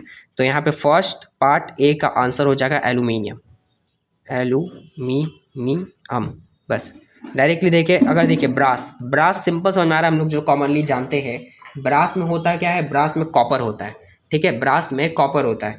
तो हम लोग डायरेक्टली यहाँ क्या लिखेंगे, कॉपर। अलॉय में बेसिकली क्या एलिमेंट है उसी का नेम पूछ रहा है। नेक्स्ट पूछा गया right the balance chemical equation, फिर से बैलेंसिंग पे क्वेश्चन है, यानी बैलेंसिंग पे क्वेश्चन भी रिपीट हुआ है, यानी ये भी थोड़ा इंपॉर्टेंट पार्ट है। किसको रिएक्ट करना है, laboratory preparation of hydrochloric acid. अब पढ़े हम लोग हाइड्रोक्लोरिक एसिड का लैबोरेटरी में कैसे प्रिपरेशन होता है। तो hydrochloric acid from a less volatile acid, less volatile acid के साथ में, तो लेस वोलाटाइल एसिड के साथ में तो हम लोग कैसे फॉर्मेशन किए थे, तो हम लोग ने सबसे पहले लिया था सॉल्ट, सॉल्ट लेंगे एक NaCl plus less volatile acid में तो हम लोग कॉन्सेंट्रेटेड H2SO4, क्योंकि हम लोग मैक्सिमम टाइम सल्फ्यूरिक एसिड ले रहे थे। सल्फ्यूरिक एसिड के साथ में रिएक्ट करेगा तो ये क्या बनेगा, तो ये बनेगा NaHSO4 प्लस HCl, ये हम लोग का रिएक्शन है। ये भी इस चैप्टर में गिवन था जहाँ पे फॉर्मेशन हो रहा था एसिड का, एंड बहुत सारा प्रोसेस था, Bosch process and lot of process था, तो सब लोग को एक रिएक्शन यहाँ पे लिख देना है। नेक्स्ट पार्ट में bromine gas is passed over ethene in the presence of carbon tetrachloride. Bromine gas को पास किया गया है इथीन से in presence of carbon tetrachloride, ठीक है। तो ब्रोमीन गैस को कार्बन टेट्राक्लोराइड से समझ के जाए तो पास किया जा रहा है। ब्रोमीन मतलब क्या होता है, तो ब्रोमीन मतलब हम लोग सिंपल समझ रहे हैं Br, गैस है तो कितने फॉर्म में रहेगा, 2 के फॉर्म में रहेगा। किससे पास कर रहा है, कार्बन टेट्राक्लोराइड के साथ में पास कर रहा है, ठीक है। तो कार्बन टेट्राक्लोराइड को हम लोग कैसे राइट डाउन कर सकते हैं, कार्बन टेट्राक्लोराइड को हम लोग राइट डाउन कर सकते हैं C2, टेट्राक्लोराइड है तो C2H4, बस इतना। फिर रिएक्ट करेगा तो बनेगा C2H4Br2, सिंपली हम लोग लिख देंगे। टेट्राक्लोराइड भी नहीं भी लिखना है तो C2H2 भी लिख देंगे तो भी हम लोग आंसर सही रहेगा, क्योंकि C2H4 लिखना होगा, 2 नहीं, क्योंकि 2 के साथ में बॉन्ड बेसिकली 4 का बनेगा, क्योंकि बाकी सब जगह बॉन्ड क्लोराइड का बनेगा। नेक्स्ट है यहाँ पे ये पार्ट हो गया। एंड नेक्स्ट है Abhishek was given a salt, Abhishek को एक सॉल्ट दिया जाता है X फॉर एनालिसिस, एक एनालिसिस करने के लिए। और इसमें क्या किया गया, which was a white in colour, जिसका कलर वाइट है। On the strong heating it produce yellow residue, strong heat करने पे येलो रेसिड्यू मतलब येलो प्रेसिपिटेट का ही फॉर्मेशन करता है। As colourless gas, colourless gas भी आता है, and also a reddish brown gas, और एक रेडिश ब्राउन गैस भी आता है। Solution of salt X when tested with excess of ammonium hydroxide produce chalky white insoluble precipitate. अब जब इस गैस एक्स को टेस्ट किया जाता है अमोनियम हाइड्रोक्साइड के साथ में तो ये चॉकी इनसॉल्युबल प्रेसिपिटेट का फॉर्मेशन करता है। तो फिर से अमोनिया के चैप्टर का है, अमोनिया के चैप्टर का है। तो name the coloured gas, coloured gas का क्या नेम है, तो जब हम लोग को पता है हाइड्रोजन गैस का कोई कलर नहीं होता, ठीक, तो कलर्ड गैस पूछ रहा है। तो कलर्ड गैस किसका रहेगा यहाँ पे, और कौन सा गैस इंक्लूड हुआ, तो हम लोग समझते हैं बेसिकली कलरलेस गैस और रेडिश ब्राउन, रेडिश ब्राउन आ रहा है। कलरलेस गैस तो कभी नाइट्रोजन होगा नहीं, कलर्ड गैस है। कलर्ड गैस में हम लोग का आंसर क्या होगा, नाइट्रोजन। क्यों, क्योंकि अमोनियम किसका प्रेसिपिटेट बन रहा है, अमोनियम हाइड्रोक्साइड के साथ में रिएक्ट कर रहे हैं। अमोनियम में है क्या, नाइट्रोजन है, ठीक है। अमोनियम में है क्या, नाइट्रोजन है। तो कौन सा गैस यहाँ आएगा, तो जो गैस आएगा उसका फर्स्ट आंसर होगा यहाँ पे नाइट्रोजन डाइऑक्साइड। कलर्ड गैस था, कलर्ड गैस में अमोनिया के साथ में रिएक्ट कराया गया, तो अमोनिया में NH यहाँ पे सोडियम है, तो सोडियम है तो सिंपल मतलब सोडियम बोल रहे हैं, नाइट्रोजन है तो नाइट्रोजन है तो सिंपल नाइट्रोजन डाइऑक्साइड आएगा। देन पार्ट बी में which cation was present in the sample given to Abhishek, which cation was present in the sample given to tech, इसमें से कौन किसका कैटायन प्रेजेंट है अभिषेक के सैंपल में, तो ये जो कैटायन प्रेजेंट है वो है लीड का, ये जो लीड का यहाँ पे कैटायन प्रेजेंट है, क्योंकि हम लोग को पता है हम लोग जो लीड का यूज़ करते हैं, लीड का यूज़ इसलिए करते हैं क्योंकि इसमें कोई तरह का बायसनेस नहीं होता है, दोनों जगह जो रह जाता है दोनों जगह बैलेंस हो जाता है। हम लोग कॉपर का रखेंगे, निकल का रखेंगे तो वो सिर्फ अपने वाले एलिमेंट के साथ ही रिएक्ट कराएगा। लीड का रखेंगे तो सबके साथ में रिएक्ट करेगा। एनोड एंड कैथोड का यहाँ पे बात हो रहा है, ठीक है। Identify the salt given to Abhishek for analysis, उसमें से कौन सा सॉल्ट दिया गया होगा अभिषेक को चेक करने के लिए? तो अभिषेक को चेक करने के लिए दिया गया होगा लीड नाइट्रेट। और अगर एग्जाम में कभी क्वेश्चन नहीं आता है, ठीक, तो अटेम्प्ट करने का कोशिश करना है दूसरा का। अगर दूसरे क्वेश्चंस भी अगर लग रहे कॉम्प्लिकेटेड है तो इसमें पहले पूरा स्टेटमेंट लिखेंगे, the salt given to Abhishek for the analysis, और डायरेक्टली सॉल्ट का नेम कभी नहीं लिखना है, और जिसका आंसर नहीं पता उसमें कभी अंडरलाइन भी नहीं करना है, ठीक है। The salt given to Abhishek for the analysis, that is the salt which have high pH, मतलब जो भी मन में आता है, जो भी थोड़ा एक्यूरेट लगता है वो को लिख देना है बस। ऐसे नहीं करना कि डायरेक्ट लीड नाइट्रेट नहीं पता है तो लीड नाइट्रेट का छोड़ के आ जाते हैं। सोडियम क्लोराइड, ऐसा आंसर, गलत आंसर कभी नहीं रिकॉर्ड करना है, डायरेक्ट यहाँ पे जीरो मिल जाता है। बातों को एकदम हाउच पाउच कर देना है ताकि थोड़े से थोड़े मार्क्स मिल जाए। नेक्स्ट पार्ट में, इन फोर्थ में, in a room bottom in a round bottom flask a mixture of ethanol, acetic acid, concentrated sulphuric acid heated. एक बॉटम फ्लैक्स में, ठीक है, बॉटम का फ्लैक्स इसमें मिक्सचर रखा गया एथेनॉल का, एसिटिक एसिड का, कॉन्सेंट्रेटेड सल्फ्यूरिक एसिड का। फिर से ये जो सवाल है ये ऑर्गेनिक केमिस्ट्री का है और यहाँ पे एसिड वाले चैप्टर से रिलेटेड है, compound ABC, study of compound ABC में, ठीक है। तो पूछा गया name the type of reaction occurs in the above setup, तो इसमें कौन सा रिएक्शन हुआ, इस रिएक्शन को क्या बोलते हैं? तो यहाँ ध्यान देना, एथेनॉल, एथेनॉल से ईस्टर का फॉर्मेशन हो रहा है, एथेनॉल से हमेशा ईस्टर का फॉर्मेशन होता है। एसिटिक एसिड बोल दिया, कॉन्सेंट्रेटेड H2SO4 बोल दिया, तो एथेनॉल है तो ईस्टर, ईस्टर का फॉर्मेशन होगा। तो इस प्रोसेस का क्या नाम है? इस प्रोसेस का नाम हम लोग बोलते हैं ईस्टरिफिकेशन, ठीक है, ये भी गिवन था। What is the role of sulphuric acid in reaction? Sulphuric acid क्या यूज करता है? तो सल्फ्यूरिक एसिड डिहाइड्रेटिंग एजेंट है, सल्फ्यूरिक एसिड डिहाइड्रेटिंग एजेंट होता है बस। State one observation that take place during reaction, तो इसमें हम लोग का क्या, हम लोग ऑब्जर्वेशन नोटिस कर सकते हैं। तो ऑब्जर्वेशन क्या नोटिस होगा कि ईस्टर का फॉर्मेशन हो रहा है, तो इसमें क्या क्रिएट होगा? स्मेल क्रिएट होगा, स्मेल क्रिएट, खत्म। कैसा स्मेल क्रिएट होगा ये नहीं लिखना है, बस इतना समझना है कि स्मेल यहाँ पे क्रिएट होगा क्योंकि यहाँ ईस्टरिफिकेशन हो रहा है। नेक्स्ट क्वेश्चन नंबर 5 है, एंड ठीक है, इसकी ये जो क्वेश्चन है बहुत ज़्यादा ईजी वे है तो जल्दी ही एंड हो जाएगा, एंड इस वीडियो का लेंथ थोड़ा सा इंक्रीज़ हो जाएगा, तो इस वीडियो को 1.5x पे समथिंग प्ले करके आप लोग एंड कीजिएगा। नेक्स्ट क्वेश्चन में पूछा गया है 5 का फर्स्ट पार्ट में, identify the reactant and right the balance chemical equation for the following, ठीक है। क्वेश्चन नंबर 5 के लिए फर्स्ट पार्ट कर रहे हैं, nitric acid react with compound Q to give a common salt of calcium nitrate, water and carbon dioxide.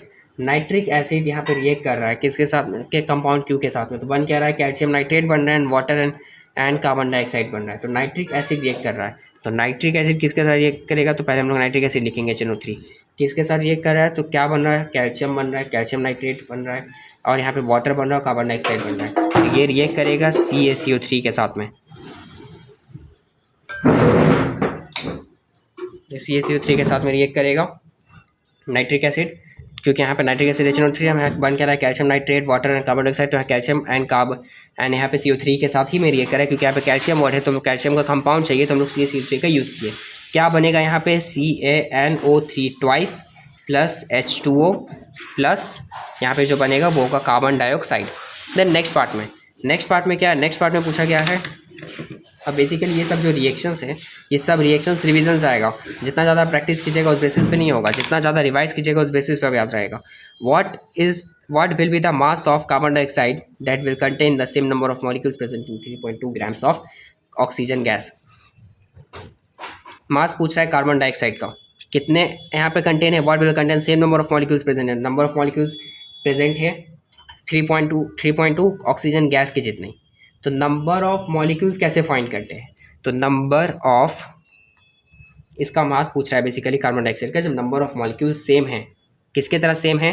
तो oxygen gas की तरह। तो नंबर ऑफ मॉलिक्यूल के लिए हम लोग जितने भी नंबर, हम लोग का जो भी मास रहता है बेसिकली 3.2 ग्राम्स, उसमें हम लोग मल्टीप्लाई कर देते हैं इसको 0.6102 अवोगाड्रो नंबर को, तो इतने मॉलिक्यूल का बात है।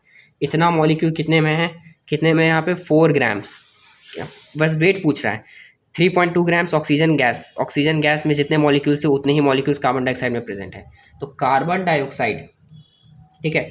अब next, what is the mass of carbon dioxide contain the same number of molecules present in 3.2 grams of oxygen gas. तो मॉलिक्यूल सेम है, मॉलिक्यूल्स कंप्लीटली सेम है, मतलब कि कार्बन जो डाइऑक्साइड है इसमें भी जो मॉलिक्यूल्स है वो 3.2 इंटू 6.023 इंटू 10⁻22 है। ठीक, यहाँ तक का समझ में आ गया। अब इसमें बेसिकली इसका वेट कितना होगा, ठीक है। तो हम लोग को पता है जो कार्बन डाइऑक्साइड का जो हम लोग का मॉलिक्यूल्स का जो मास होता है वो मास कितना होता है, वो मास होता है 4 ग्राम्स। ये हम लोग एवैल्यूएट करना जानते हैं 4 ग्राम्स। कैसे किया एवैल्यूएट, तो हम लोग को सिंपल जानना है कि कार्बन डाइऑक्साइड का वेट कितना है। कार्बन डाइऑक्साइड का वेट कितना है, तो कार्बन का वेट हम लोग 6 को इंटू 2 कर देंगे। देन ऑक्सीजन का 16 होता है, 16 का डबल 32 कर देंगे।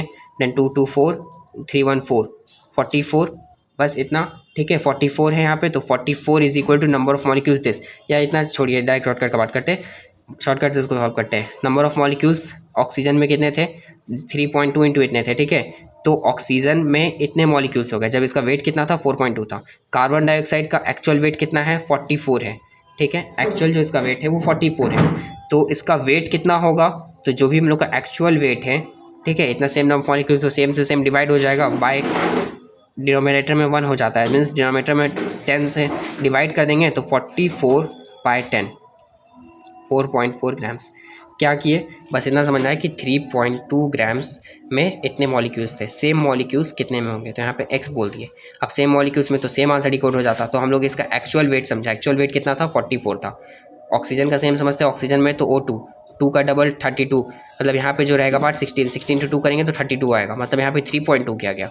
3.2, 32 था तो 3.2 किया गया, तो 44 रहता तो कितना करते हम लोग, 4.4 डायरेक्टली डिकोड किए, क्योंकि मॉलिक्यूल्स तो सेम है। तो 3.2 रह रहा है तो यहाँ पे 4.4 होगा, बस यहाँ पे ये एंड हो गया। यहाँ पे वेट इसलिए दिया गया था ताकि हम लोग वेट कैलकुलेट कर पाए एटॉमिक वेट के हेल्प से। नेक्स्ट पार्ट है third, state a property exhibited by the sulphuric acid in each of the following reaction. Sulphuric acid के प्रॉपर्टीज का बताना है ये सब रिएक्शंस में। Sulphur with concentrated sulphuric acid, तो सल्फर रिएक्ट कर रहा है concentrated sulphuric acid, sulphur with concentrated sulphuric acid के साथ में। तो कॉन्सेंट्रेटेड सल्फ्यूरिक एसिड मतलब कि ये कौन सा प्रॉपर्टी है, ऑक्सीडाइजिंग। एसिड का फॉर्मेशन हो रहा है, मीन्स ये प्रॉपर्टी ऑक्सीडाइजिंग हो जाता है। ऑक्सीडेशन यहाँ पे डन हो रहा है तो ऑक्सीडाइजिंग प्रॉपर्टी है। ऑक्सीडाइजिंग एजेंट एंड ऑक्सीडेशन में थोड़ा सा डिफरेंस है, रिवर्स चलता है दोनों। Conversion of ferrous sulphide to hydrogen sulphide gas using sulphuric acid. Sulphuric acid gas के हेल्प से फेरस सल्फाइड का कन्वर्जन हो जा रहा है यहाँ पे हाइड्रोजन सल्फाइड में। तो फेरस हम लोग का सल्फ्यूरिक एसिड का जो वर्क ही होता है वो डिहाइड्रेटिंग के लिए होता है, डिहाइड्रेटिंग प्रॉपर्टी, डिहाइड्रेशन के लिए ही होता है, डिहाइड्रेटिंग प्रॉपर्टीज़ के लिए ही होता है। जब जब हम लोग का यहाँ पे आएगा सल्फ्यूरिक एसिड तो हम लोग डिहाइड्रेशन को समझ के रखेंगे, डिहाइड्रेशन जरूर डिकोड करेंगे। थर्ड पार्ट में ethanol with concentrated sulphuric acid. Ethanol sulphuric acid के साथ में रिएक्ट कर रहा है, तो ये कौन सा प्रॉपर्टी है, एसिडिक प्रॉपर्टी। एथेनॉल है बेसिकली, एथेनॉल रिएक्ट करेगा, समझ में आ रहा है, बार बार रिएक्ट करता है तो इस्टर का फॉर्मेशन हो रहा है, लेकिन सिर्फ और सिर्फ यहाँ पे H2SO4 है, सल्फ्यूरिक एसिड है, तो कैसा प्रॉपर्टी को शो करेगा, एसिडिक प्रॉपर्टी को शो करेगा, सिंपल। नेक्स्ट हम लोग को बैलेंस इक्वेशन लिखना है। बैलेंस इक्वेशन लिखना है हम लोग को laboratory preparation of ethyne from calcium carbide. ये सबसे ज़्यादा इंपॉर्टेंट पार्ट है हाइड्रोकार्बन्स में। बेसिकली जब ऑर्गेनिक केमिस्ट्री में कैसे फॉर्मेशन होता है इथाइन का, एसिटिक एसिड का एंड इसका ईस्टर का, तो ये सब सबसे ज़्यादा पूछा जाता है। तो हम लोग को फॉर्मेशन किसका करना है, इथाइन का करना है। तो इथाइन के लिए सबसे पहले हम लोग यहाँ पे कैल्शियम कार्बन के 2 मॉलिक्यूल्स, क्योंकि मीथेन इथेन में नंबर ऑफ इथेन के लिए कितने होते हैं, 2 होते हैं। इथाइन का फॉर्मेशन करना है, ठीक है। फ्रॉम कैल्शियम कार्बाइड, तो कैल्शियम कार्बाइड हम लोग लिख दिए CaCO2। अब इसमें क्या रिएक्ट करेंगे, वाटर को रिएक्ट करवाएंगे, तो क्या बनेगा यहाँ पे कैल्शियम हाइड्रोक्साइड, अलग मॉलिक्यूल हो जाएगा और यहाँ पे बनेगा C2H2। इथाइन के लिए नंबर ऑफ बॉन्ड कितने होते हैं, 3 होते हैं। किसके साथ में रिएक्ट करा के बनवाना है, कैल्शियम कार्बाइड के साथ में। तो यहाँ पे कैल्शियम कार्बाइड वाटर के साथ रिएक्ट करेगा तो यहाँ पे कैल्शियम हाइड्रोक्साइड बन जाएगा और यहाँ पे बनेगा next ethyne. Conversion of acetic acid two ethyl acetate. Acetic acid का कन्वर्जन इथाइल एसीटेट में करना है। तो एसिटिक एसिड का हम लोग जानते हैं CH3COOH होता है, ये रिएक्ट करेगा किसके साथ में, C2H5OH के साथ में। तो यहाँ जो रिएक्शंस होगा वो बनेगा CH3COO C2H5 + H2O। Next laboratory preparation of nitric acid. Laboratory preparation nitric acid का कैसे फॉर्मेशन होगा, नाइट्रिक एसिड का पूरा हम लोग को एक पूरा देखा जाए तो चैप्टर एंड उसके ऊपर टॉपिक ही था। तो इसके लिए हम लोग यहाँ पे लेते थे सोडियम नाइट्रेट ऑक्साइड को, प्लस इसको रिएक्ट कराते थे। बार बार हम लोग सल्फ्यूरिक एसिड को सिलेक्ट करते हैं H2SO4 के साथ में, तो रिएक्ट होकर बनेगा NaHSO4 + 2HNO3। ये बैलेंस कर दिए बेसिकली, तो यहाँ ये बन गया नाइट्रिक एसिड। और भी बहुत सारे रिएक्शंस थे, तो किसी भी हम लोग एक रिएक्शन को लिख सकते हैं। नेक्स्ट है question number 6। Question number 6, 7 and 8, अब बेसिकली 3 और क्वेश्चन हम लोग के बाकी है इसमें। तो क्वेश्चन नंबर 6 को समझते हैं। क्वेश्चन नंबर 6 क्या बोल रहा है? Student was asked to perform 2 experiment in laboratory based on instructions. इस इंस्ट्रक्शन पे बेस्ड स्टूडेंट को यहाँ पे परफॉर्म करना है अपना वर्क को। Observe the picture given below to state one observation for each of the experiment 1 2 that you notice in mixing of the given solution. तो किसी एक हम लोग को ऑब्जर्वेशन को राइट डाउन करना है। एक्सपेरिमेंट 1, ठीक है, एंड एक्सपेरिमेंट 2। तो एक्सपेरिमेंट 1 में समझते हैं कर क्या रहा है। Test tube containing solution of zinc sulphate. Zinc sulphate है इसमें, ये रिएक्ट किसके साथ में कर रहा है? बेरियम क्लोराइड के साथ में कर रहा है। तो जिंक सल्फेट जब बेरियम क्लोराइड के साथ में रिएक्ट करता है एक्सपेरिमेंट 1 में, जिंक सल्फेट जब रिएक्ट करता है तो यहाँ पे एक वाइट प्रिसिपिटेट फॉर्म होता है, क्योंकि यहाँ पे बन क्या रहा है? जिंक सल्फेट है, तो जिंक सल्फेट को हम लोग ZnSO4 बोल सकते हैं। और यहाँ बेरियम क्लोराइड है, यानी BaCl2 बोल सकते हैं। तो ये करेगा क्या? जिंक यहाँ पे क्लोराइड का फॉर्मेशन करेगा, बेरियम यहाँ पे सल्फेट का बन जाएगा। तो जो बेरियम सल्फेट और जिंक क्लोराइड है, तो ये जो जिंक क्लोराइड है बेसिकली, तो ये थोड़ा सा इनसॉल्युबल टाइप का वर्क करता है, थोड़ा सा प्रेसिपिटेट जो लास्ट में बच जाता है। तो इसका हम लोग को क्या ऑब्जर्वेशन दिखेगा? वाइट प्रेसिपिटेट फॉर्मेशन होगा, वाइट प्रेसिपिटेट। खत्म। नेक्स्ट पार्ट 2 में क्या बोला जा रहा है? यहाँ पे क्या अमोनियम हाइड्रोक्साइड रिएक्ट कर रहा है। अमोनिया का चैप्टर क्या है ये? अमोनिया का चैप्टर मतलब कि मस्ट है, बार बार से क्वेश्चन आ रहे हैं। अमोनियम हाइड्रोक्साइड रिएक्ट कर रहा है प्रिसिपिटेट, और यहाँ पे क्या बन रहा है? Test tube containing precipitate of copper hydroxide. Copper hydroxide का इसमें प्रिसिपिटेट है, ठीक है। तो बस हम लोग क्या करेंगे, आपको प्रिसिपिटेट इसमें ऑलरेडी बता दिया तो कलर बता देंगे। कॉपर हाइड्रोक्साइड है, कॉपर का सोना रेडिश ब्राउन होता है, लेकिन अमोनियम रिएक्ट कर रहा है। अमोनियम रिएक्ट कर रहा है तो हम लोग फर्स्ट MCQ में हम लोग कवर करके आए हैं। कैसा कलर का प्रेसिपिटेट बनेगा? ब्लू प्रेसिपिटेट यहाँ पे डिजॉल्व हो जाएगा, blue precipitate dissolve. Then third part, second part है इसका, 6 का क्वेश्चन का सेकंड पार्ट, सेकंड का A एंड B। देन यहाँ पे क्या पूछा जा रहा है? You are provided a list of chemical mention above in the reaction. हम लोग को केमिकल प्रोवाइडेड है, sodium hydroxide solution, copper carbonate, zinc, hydrochloric acid and lot of things. Using suitable chemicals from the list given below, right the balance chemical equation for the preparation of salt mention below. Copper sulphate का बनाना है। किसको बनाना है? Copper sulphate को बनाना है। तो पहले जिसमें copper है पहले हम लोग उसको सिलेक्ट करेंगे। कॉपर किस में है? तो हाइड्रोजन नहीं है। कॉपर कार्बोनेट हम लोग को दिख रहा है, यूज़ कर सकते हैं। जिंक, कॉपर सिंपल कॉपर तो लेंगे नहीं क्योंकि बहुत कम रिएक्टिव है, तो हम लोग किसको लेंगे? कॉपर कार्बोनेट को लेंगे, क्योंकि कॉपर सल्फेट का बनाना है। तो हम लोग कॉपर कार्बोनेट को ले लिए, तो CuCO3 प्लस किसके साथ में रिएक्ट कराएंगे? तो जो कॉपर से ज़्यादा रिएक्टिव है। कॉपर से ज़्यादा रिएक्टिव कौन है? तो कॉपर क्या बनाना है? कॉपर सल्फेट बनाना है। तो कॉपर से ज़्यादा रिएक्टिव, तो जिसमें वो सल्फेट के साथ में बन सके। तो सल्फेट देखते किस में है? हाइड्रोक्लोरिक एसिड नहीं, इसमें क्लोरीन है। कॉपर बिल्कुल नहीं। डाइल्यूट सल्फ्यूरिक एसिड, हाँ तो ये बिल्कुल सही, क्योंकि इसमें सल्फर है। तो किसके साथ में रिएक्ट करेंगे? H2SO4 के साथ में। ये one of the easy questions में से एक है, ठीक है। किसको बस क्रिएट करना है, उसके साथ का नेम का जो उसको हम लोग कंपाउंड बोलेंगे, फिर क्या रिएक्ट होना चाहिए लास्ट में, वो मैच करेगा, जिससे हम लोग उसको सिलेक्ट करेंगे। और थोड़ा जो ज़्यादा रिएक्टिव रहेगा उसको सिलेक्ट करेंगे ताकि डिस्प्लेसमेंट हो सके, डबल डिस्प्लेसमेंट हो सके। तो यहाँ पे क्या बनेगा? यहाँ पे बनेगा वाटर, कार्बन डाइऑक्साइड प्लस यहाँ पे जो बनेगा वो CuSO4 बनेगा, यानी कॉपर सल्फेट। खत्म। यही हम लोग को रिएक्शन में चाहिए था। नेक्स्ट बोला है सोडियम जिंकेट। क्या बना चाहिए? सोडियम जिंकेट बना चाहिए। तो जिंकेट मतलब क्या होना चाहिए? जिंक होना चाहिए, ठीक है। तो सोडियम जिंकेट में जिंक, तो सबसे पहले जिंक को देखते हैं। यहाँ पे सिंपल जिंक दिख रहा है, और कहीं जिंक है तो और कहीं जिंक नहीं है, तो हम लोग सिंपल जिंक को सिलेक्ट कर लिए। जिंक मतलब Zn। अब जिंकेट बनाना है, ठीक है। जिंकेट, तो जिंकेट मतलब होता क्या है? इसमें सोडियम भी रहता है, जिंक भी रहता है, ठीक है। तो अब सोडियम देखते हैं, कहाँ पे सोडियम है हम लोग का? तो सोडियम हम लोग को दिख रहा है सिर्फ फर्स्ट वाले रिएक्शन में, सोडियम हाइड्रोक्साइड। तो हम लोग क्या लेंगे यहाँ पे? सोडियम हाइड्रोक्साइड NaOH, ठीक है। रिएक्ट करा देंगे, क्या बनेगा? जिंकेट, तो Na2ZnO2 प्लस H2। सिंपल है एकदम, बहुत सिंपल। क्या था यहाँ पे? Sodium zincate. सोडियम कहाँ है? सोडियम को सिलेक्ट करके सिलेक्ट कर दिए। जिंकेट में जिंक होता है, जिंक को सिलेक्ट कर दिए, बस यहाँ पे रिएक्शन करके दिखा दिए, बन गया सोडियम जिंकेट। ये क्वेश्चन हम लोग का यहाँ पे एंड हो गया। नेक्स्ट क्वेश्चन को हम लोग देखते हैं। नेक्स्ट क्वेश्चन है हम लोग का यहाँ पे मॉलिक्यूलर मास से रिलेटेड। ये भी बहुत ज़्यादा इजी चैप्टर है। यहाँ पे सिर्फ हम लोग को ये यूनिटरी मेथड का पता होना चाहिए, बाकी कुछ नहीं। सबसे पहले यहाँ बोला गया solid ammonium dichromate decomposes under. Solid ammonium dichromate है, मतलब ये जो रिएक्शन है यहाँ पे इसको डिकम्पोज किया जा रहा है। If 126 gram of sodium dichromate decomposes, कितना डिकम्पोज हुआ है? 126 ग्राम डिकम्पोज हुआ है। नंबर ऑफ मोल्स पूछ रहा है, नंबर ऑफ मोल्स कितने रहेंगे सोडियम डाइक्रोमेट से डिकम्पोजिशन में? तो पता है नंबर ऑफ मोल्स के लिए हम लोग एक्चुअल वेट से रिलेट करते हैं, तो इसका एक्चुअल वेट पता करेंगे, ठीक है। इसका actual wait sodium solid ammonium dichromate का तो सबसे पहले हम लोग लिखेंगे यहाँ पे NH4 जिसके साथ हम लोग को रिएक्ट करना था यहाँ पे twice Cr twice O twice. ठीक है, एक मिनट बंद कर देते हैं। तो इस पार्ट में हम लोग यहाँ पे लिख दिए formula NH4 twice Cr twice and O twice. सबका मास गिवन है, नाइट्रोजन का 14, Cr का यहाँ पे क्रोमियम का 52, 16 एंड 1। तो जब हम इसको ओवरऑल ऐड कर देंगे, कैसे ऐड करेंगे, तो सोडियम का कितना होता है, सोडियम का हम लोग को पता है, सोडियम का 14 है। ठीक है, तो यहाँ लिखेंगे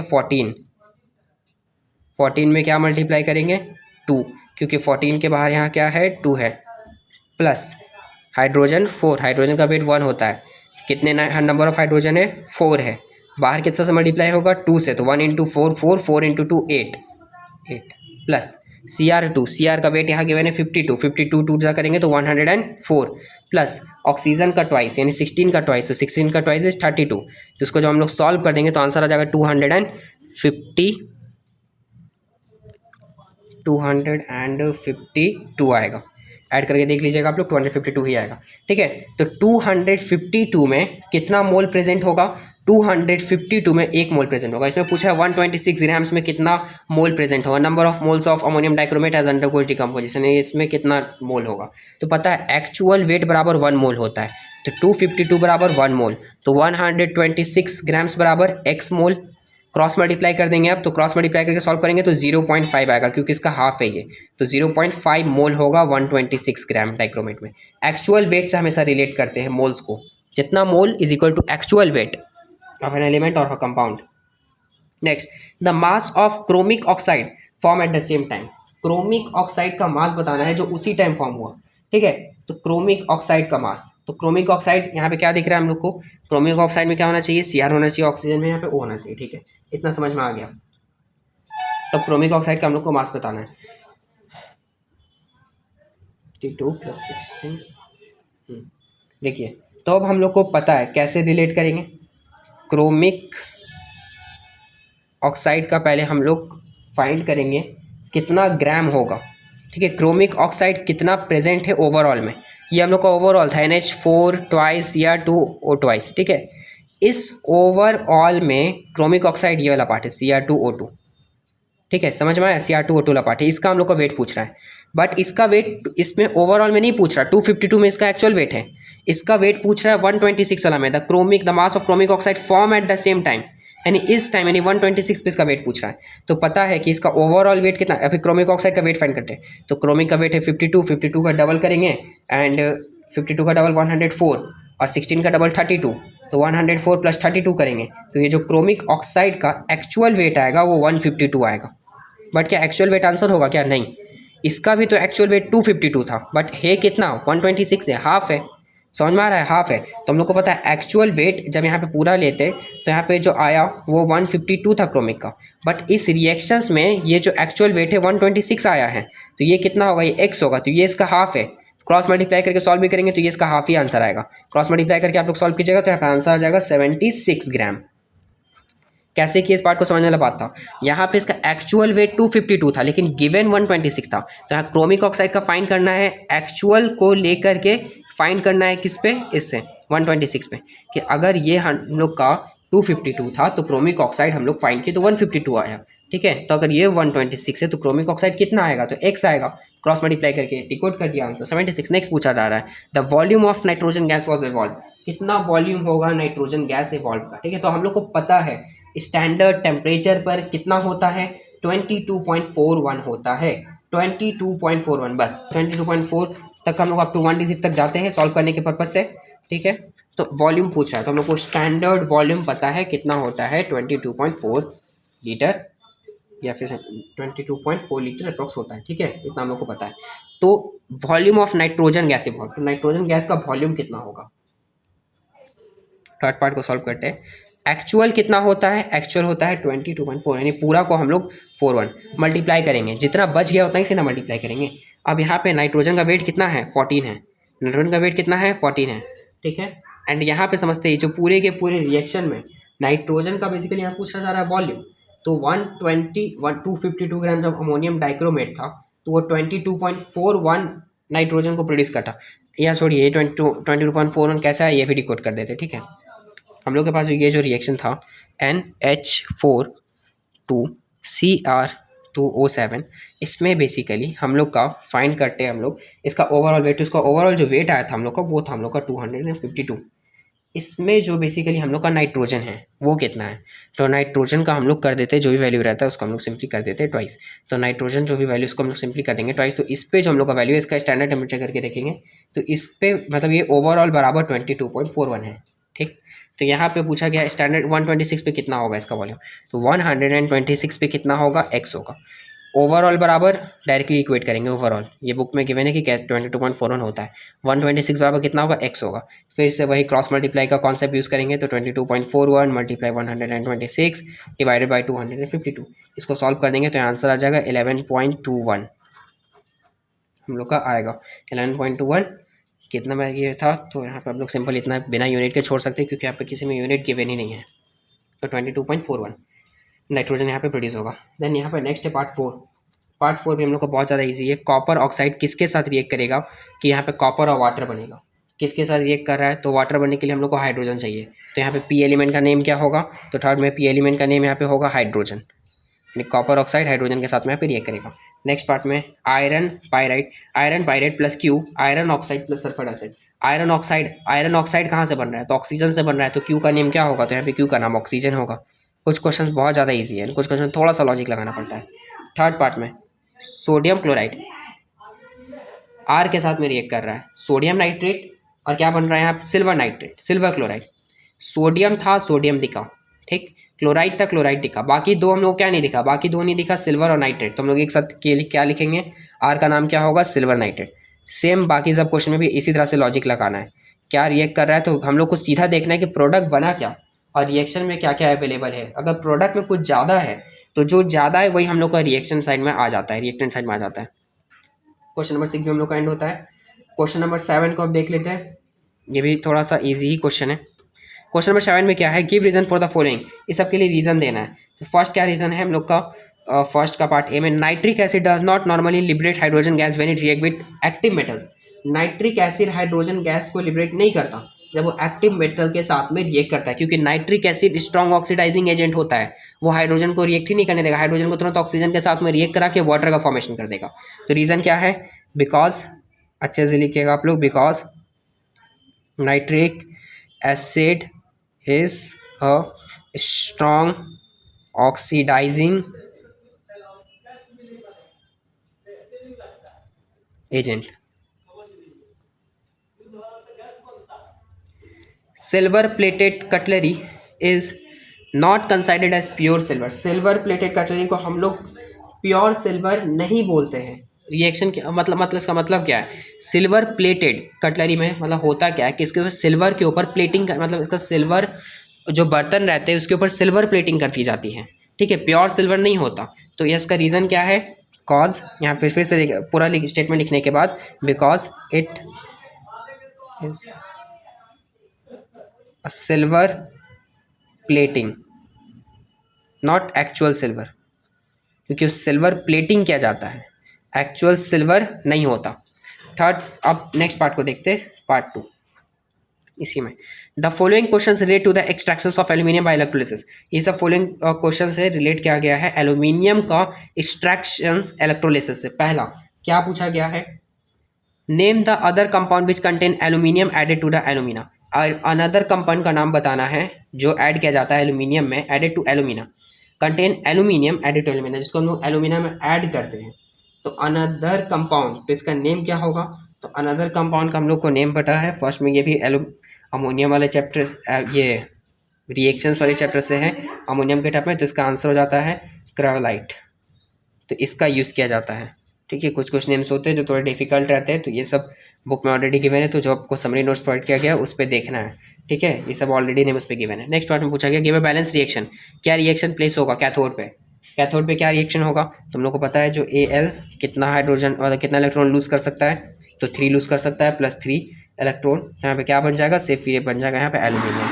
देन नेक्स्ट पार्ट में give balance equations for each of the following, balance equations देना है each of the following questions के लिए। थर्ड पार्ट का A, then part B, then part C, तीनों के हम लोग बैलेंस इक्वेशन देते हैं। सबसे पहला है actions of warm water ammonium nitrate, ammonium nitrate पे वार्म वाटर का रिएक्शन। ठीक है, अमोनियम नाइट्रेट है तो हम लोग यहाँ लिखेंगे AlN प्लस किसके साथ, वाटर के साथ में रिएक्ट कर रहा है, तो यहाँ क्या बनेगा, तो यहाँ बनेगा aluminium hydroxide plus NH3 ammonia. पूरा अमोनिया का चैप्टर ही का है। Oxidation of carbon with concentrated nitric acid, oxidation करना है कार्बन का कॉन्सेंट्रेटेड नाइट्रिक एसिड के साथ में, तो carbon plus HNO3 gives carbon dioxide plus water plus nitrogen dioxide. Laboratory preparation of ethanol using chloroethane and aqueous sodium chloride, laboratory preparation बताना है ethanol का by using chloroethane and aqueous sodium chloride. तो laboratory preparation में होता क्या है, तो हम लोग ले देते हैं यहाँ पे C2H5Cl, यानी कि यहाँ पे क्लोरोइथेन प्लस ये करेगा सोडियम हाइड्रोक्साइड के साथ में, तो NaOH क्या बन रहा है, यहाँ पे बन रहा एथेनॉल है, तो एथेनॉल का पता है C2H5OH बोलते हैं, और यहाँ पे क्या बनेगा, और यहाँ पे बनेगा NaCl, कि जो बाकी जो पार्ट बच गया, Cl बच गया, Na बच गया, बस रिएक्ट हो किस साइड आ जाएगा। पर पढ़ना है क्या क्या रिएक्ट करना है, कैसा कैसा रिएक्शन होगा डबल डिस्प्लेसमेंट से, उसको डन कर देना है। देन नेक्स्ट पार्ट में पार्ट नंबर 4, तो पार्ट नंबर 4 में पूछा गया है रोहित हैज सॉल्यूशन, रोहित के पास 3 सॉल्यूशन है XYZ, जिसका pH है 2713, यानी पहला जो pH है एसिडिक है, दूसरा वाटर है, तीसरा बेसिक है, basic in nature respectively. Will liberate sulphur dioxide gas when heated to sodium sulphide, will liberate कौन सा इसमें से सल्फर डाइऑक्साइड के गैस को लिबरेट करेगा जब सोडियम सल्फाइड के साथ में रिएक्ट करेगा। तो सोडियम सल्फाइड सोडियम के साथ रिएक्ट कर रहा है, थोड़ा सा बेसिक नेचर हो गया। बेसिक के साथ कौन रिएक्ट करता है, एसिड रिएक्ट करता है, तो कौन रिएक्ट करेगा, यहाँ पहला का आंसर X हो जाएगा, मतलब एसिडिक। इसमें आंसर नहीं लिखना है एसिडिक, जो है वेरिएबल्स में ही आंसर करना रहता है। ठीक है, while liberate the ammonia gas which react to the ammonium chloride, ammonia gas को लिबरेट करना है। अमोनिया गैस को लिबरेट करने के लिए हम लोग बेस का ज़्यादातर यूज़ करते हैं, तो Z हो जाएगा, खत्म। ठीक है, अमोनिया गैस को लिबरेट करना है। Will not have any effect, तो कोई भी इफेक्ट नहीं होगा लिटमस पेपर पे, तो Y होगा वो, सिंपल Y, क्योंकि वाटर का कोई इफेक्ट ही नहीं होता है। तो क्वेश्चन नंबर 7 हम लोग का यहाँ पे एंड हो गया। क्वेश्चन नंबर 8 को हम लोग यहाँ देख लेते हैं। स्टेट की reason if zinc metal and aluminium metal can be distinguished by heating metal powder separately in 2 different test tube with concentrated sodium hydroxide solution. क्या पूछा गया है यहाँ पे, क्या होगा, रीज़न देना है जब जिंक मेटल को रिएक्ट किया जाएगा एल्यूमिनियम मेटल के साथ में। जिंक भी एक मेटल है, एल्यूमिनियम भी एक मेटल है, तो मेटल कभी आपस में रिएक्ट करता है। ठीक है, कभी रिएक्ट करता है आपस में, कभी रिएक्ट नहीं करता। Can be distinguished by heating metal powder separately in 2 different test tube concentrated sodium hydroxide solution. अब सोडियम हाइड्रोक्साइड सॉल्यूशन आ गया। ठीक है, तो यहाँ पे बात थोड़ा सा चेंज हो जाएगा। तो अब हम लोग को पता है मेटल क्या कभी रिएक्ट करता है, क्या नहीं करता। तो फर्स्ट पार्ट का ए का कोई भी रिएक्शन होगा, नहीं होगा, सिंपल एक वर्ड में आंसर क्या करेंगे, नो। और अगर इसके साथ रिएक्ट करेगा हाइड्रोक्साइड के साथ में, सोडियम हाइड्रोक्साइड, तो हाइड्रोक्साइड मतलब हाइड्रोजन, तो कौन सा गैस प्रोड्यूस होगा, अगर इसके साथ में रिएक्ट करेगा फिर react with sodium hydroxide, then hydrogen gas will be produce, हम लोग ये लिखेंगे। बाकी इन दोनों मेटल में कभी कोई रिएक्शन होता ही नहीं है। ठीक है, calcium nitrate lead nitrate can be distinguished by adding ammonium hydroxide, calcium nitrate lead nitrate दोनों को रिएक्ट किया जाना अमोनियम हाइड्रोक्साइड में, तो यहाँ पे क्या सॉल्ट फॉर्मेशन होगा, तो इसका सॉल्ट फॉर्मेशन होगा। ठीक है, यस, लीड नाइट्रेट के साथ में जब रिएक्ट करेगा, लीड के साथ में रिएक्ट करता है तो वाइट प्रेसिपिटेट बनता है, वाइट प्रेसिपिटेट विथ लीड। ठीक है, वाइट प्रेसिपिटेट बनेगा, किसके साथ बनेगा, लीड के साथ में बनेगा। और जब इसके साथ रिएक्ट करेगा इन द सेंस कैल्शियम के साथ में, तो no precipitate with calcium, calcium nitrate के साथ में किसी भी तरीके का प्रेसिपिटेट नहीं बनेगा। हम लोग का यहाँ पे पार्ट हो गया एंड। नेक्स्ट पार्ट है draw electron dot diagram of ammonium ion. तो ये भी देख लेते हैं, अमोनियम आयन का इलेक्ट्रॉन डॉट डायग्राम बनाना है। अमोनियम आयन है, ठीक है, साफ साफ बोल दिया है कि अमोनियम का एटॉमिक नंबर 7 होता है और हाइड्रोजन का 1 होता है। ठीक है, अमोनियम है तो हम लोग कैसे लिखेंगे, 7 होता है, यानी फर्स्ट शेल में 2 है, सेकेंड शेल में कितना है, सेकेंड शेल में 5 है। बट अमोनिया जो रिएक्ट करता है वो कितने हाइड्रोजन के साथ में रिएक्ट करता है, अमोनिया 3 के साथ रहता है, तो यानी लास्ट सेल में इसका 5 है। तो हम लोग को कैसे भी करके हम लोग उसको ओवरऑल जो 5 को डिकोड करना है। ठीक है, तो 5 को मार्क करते हैं, 1 2 3 4 5। अब ये एक डाउट आएगा कि हमने 2 को यहाँ रखा, बाकी 1 2 3 अलग अलग क्यों किया। रीज़न ये है 5 को हम लोग ऐसे डिकोड करेंगे क्योंकि अमोनिया है क्या, अमोनिया में 3 हम लोग का ये रहता है, हाइड्रोजन रहता है, ताकि 3 हाइड्रोजन रिएक्ट कर पाए। ठीक है। तो हाइड्रोजन, एक हाइड्रोजन क्रॉस, एक हाइड्रोजन यहाँ पर क्रॉस और एक हाइड्रोजन यहाँ पे क्रॉस, बस इतना ही लिख के छोड़ देंगे तो आंसर बन जाएगा। ठीक है, हम लोग का ये आंसर हो गया। और अगर यहाँ पे 2 डॉट अच्छा नहीं लग रहा तो हम लोग यहाँ पे हाइड्रोजन को कनेक्ट कर सकते हैं, लेकिन NH4 हो जाएगा तो फिर भी कोई इम्पैक्ट पड़ेगा नहीं। बस ये डॉट एंड क्रॉस पे ध्यान देना है कि डॉट एंड क्रॉस 3 हाइड्रोजन के साथ ही रहना चाहिए। चौथा के साथ में सिंपल जो बॉन्ड बन जाता है हम लोग उसको डेटिव बॉन्ड बोलते हैं, हम लोग पढ़े हैं, तो डेटिव बॉन्ड के फॉर्म में कर सकते हैं, वरना ऐसा कोई नीड नहीं है, वरना सिंपल 3 हाइड्रोजन रख के भी छोड़ सकते हैं। नेक्स्ट है बैलेंस केमिकल इक्वेशन रखना है जब ये सब रिएक्शन होगा। ठीक है, इस पार्ट में बैलेंस केमिकल इक्वेशंस फर्स्ट में किसके साथ में, जिंक को बदलना है ZnSO4 में। और इससे देखिए right the balance chemical equation for the following, थोड़ा सा डिस्ट्रैक्शन, थोड़ा सा क्वेश्चन आउट हो जाता है। तो क्वेश्चन नंबर 8, जब देखिए क्या आप लोग right the balance chemical equation for the following conversion A to C, हम लोग को A को कन्वर्ट करना है C में कन्वर्ट करना है। ठीक है, कैसे कन्वर्ट होगा, तो सबसे पहले हम लोग इसका मार्क करेंगे, ये न्यू पेज को ले लेते हैं इस साइड अच्छे से समझने के लिए। A को C में कन्वर्ट करना है तो थर्ड का फर्स्ट पार्ट में A to C में जाना है। तो A पे क्या रिएक्शन होगा, A के पास है कौन, तो A के पास में हम लोग का जिंक है। जिंक किसके साथ में रिएक्ट करेगा, जिंक किसके साथ में रिएक्ट करेगा, तो जिंक SO4 बनेगा। तो जिंक रिएक्ट करेगा H2SO4 के साथ में, तो बनेगा यहाँ पे ZnSO4। यहाँ पे रिएक्शन डायरेक्टली नहीं रखना है कि जिंक SO4 के साथ में रिएक्ट करेगा, इम्पॉसिबल रिएक्शन है ये। जिंक किसके साथ रिएक्ट किया कि ZnSO4 बना है, इसका ये मतलब हुआ। ठीक है, अब यहाँ पे जिंक किसके साथ रिएक्ट करेगा, क्या कि S बनेगा, तो B पे क्या रिएक्शन हुआ, तो जिंक जो है वो यहाँ पे रिएक्ट करेगा हम लोग का सल्फाइड के साथ में, तो क्या बनेगा यहाँ पे जिंक सल्फाइड बनेगा। ठीक है, अब सी का फॉर्मेशन कैसे होगा, तो सी के फॉर्मेशन के लिए हम लोग का जो जिंक सल्फेट है जो हम लोग ए से ऑब्टेन किए, जिंक में H2SO4 को रिएक्ट करने के बाद में जिंक सल्फेट में NaOH मतलब सोडियम हाइड्रोक्साइड रिएक्ट करेगा यहाँ पे, तो यहाँ पे बनेगा जिंक हाइड्रोक्साइड ZnOH2 और यहाँ पे जो नेक्स्ट बनेगा वो बनेगा Na2SO4।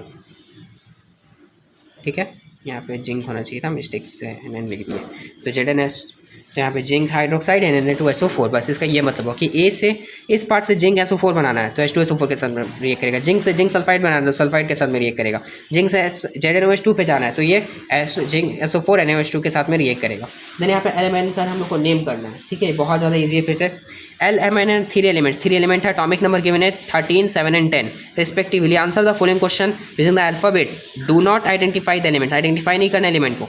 Can combine with hydrogen form a gas which produce dense white form and concentrated HCl, तो कौन है जो कॉन्सेंट्रेटेड HCl का फॉर्मेशन करेगा। ठीक है, तो हम लोग को समझ में आ रहा है 13, 7 और 10 नंबर पे। 7 नंबर पर क्या आता है, 7 नंबर पे आता है हम लोग का hydrogen, helium, lithium, medium, boron, carbon, nitrogen आता है। ठीक है, 7 नंबर पे आता है हम लोग का नाइट्रोजन होता है, तो जो वाइट फॉर्म कॉन्सेंट्रेटेड HCl के साथ में जो रिएक्ट करेगा तो वो हम लोग का नाइट्रोजन होता है, तो इसका फोर्थ का फर्स्ट का आंसर हो जाएगा हम लोग का M मतलब 7 नंबर पे जो है, क्योंकि इस पर आइडेंटिफाई नहीं करना हम लोग को। Then next have 0 electron affinity, जिसका इलेक्ट्रॉन एफिनिटी 0 है। अब जरा 10 नंबर पे समझते हैं, 10 नंबर पे कौन आता है, hydrogen, helium, lithium, beryllium, boron, carbon, nitrogen, oxygen, फिर नियॉन आता है। नियॉन आता है, नियॉन का फर्स्ट शेल में 2 है, सेकंड शेल में 8 है, इसका प्योर, इसका किसी भी तरह का लूज या गेन नहीं होता, तो ऑप्शन नंबर क्या होगा N, क्योंकि N का जो है इलेक्ट्रॉन एफिनिटी 0 है। क्यों 0 है, क्योंकि इसका प्योर शेल में फर्स्ट शेल में 2, सेकंड शेल में 8, ये प्योर, डुप्लेट, ऑक्टेट सब पूरा कर लिया है। Can form ionic compound with oxygen, तो बचा कि हम लोग का जो आयोनिक कंपाउंड ऑक्सीजन के साथ में फॉर्म करेगा तो वो बचा L, तो यहाँ पार्ट हो जाएगा L। ठीक है, जो L होगा हम लोग के साथ में आयोनिक कंपाउंड फॉर्म करेगा ऑक्सीजन के साथ में। तो इस क्वेश्चन को हम लोग पूरी तरीके से डिस्कस कर चुके हैं, लास्ट में इसके आंसर्स भी गिवन है, तो आप लोग आंसर को प्रेफर कर सकते हैं देखने के पर्पज से। ठीक है, और समझने के लिए इस वीडियो को थोड़ा सा 1.5x पे रखिएगा, क्योंकि वीडियो का लेंथ थोड़ा सा ज़्यादा हो गया है। ठीक है, एंड एग्जाम्स में अच्छे से फॉर्मेट में ही लिखना है, एक एक वर्ड लिखने के बाद अच्छे से अंडरलाइन करना है, वही क्वेश्चंस को अटेम्प्ट करना है जो सबसे ज़्यादा इजी रहे। अरे इससे समझना है कि इस टॉपिक से हम लोग के जो इंपॉर्टेंट टॉपिक्स रहे, ठीक है, वो इंपॉर्टेंट टॉपिक सबसे पहला रहा जो था हम लोग का ऑर्गेनिक केमिस्ट्री से। ऑर्गेनिक केमिस्ट्री से ईस्टर का फॉर्मेशन, ईस्टरफिकेशन, ये सब बहुत ज़्यादा इंपॉर्टेंट रहा। नेक्स्ट हम लोग ने देखा मोल कॉन्सेप्ट से। थर्ड पार्ट हम लोग ने देखा एफिनिटी पे बहुत ज़्यादा क्वेश्चन है, तो एफिनिटी फर्स्ट चैप्टर से periodic city of the element पे ही है। ठीक है, फोर्थ हम लोग ने देखा जो सबसे ज़्यादा रिएक्शन हो रहा है वो यहाँ पे इसका है H2SO4 का है सल्फ्यूरिक एसिड के साथ में। फिफ्थ हमने देखा वो अमोनिया पे बहुत ज़्यादा यहाँ पे रिएक्शन थे, अमोनिया के साथ रिएक्शन, तो ये वाले पार्ट्स को थोड़ा सा ज़्यादा हम लोग ध्यान देंगे। Thank you.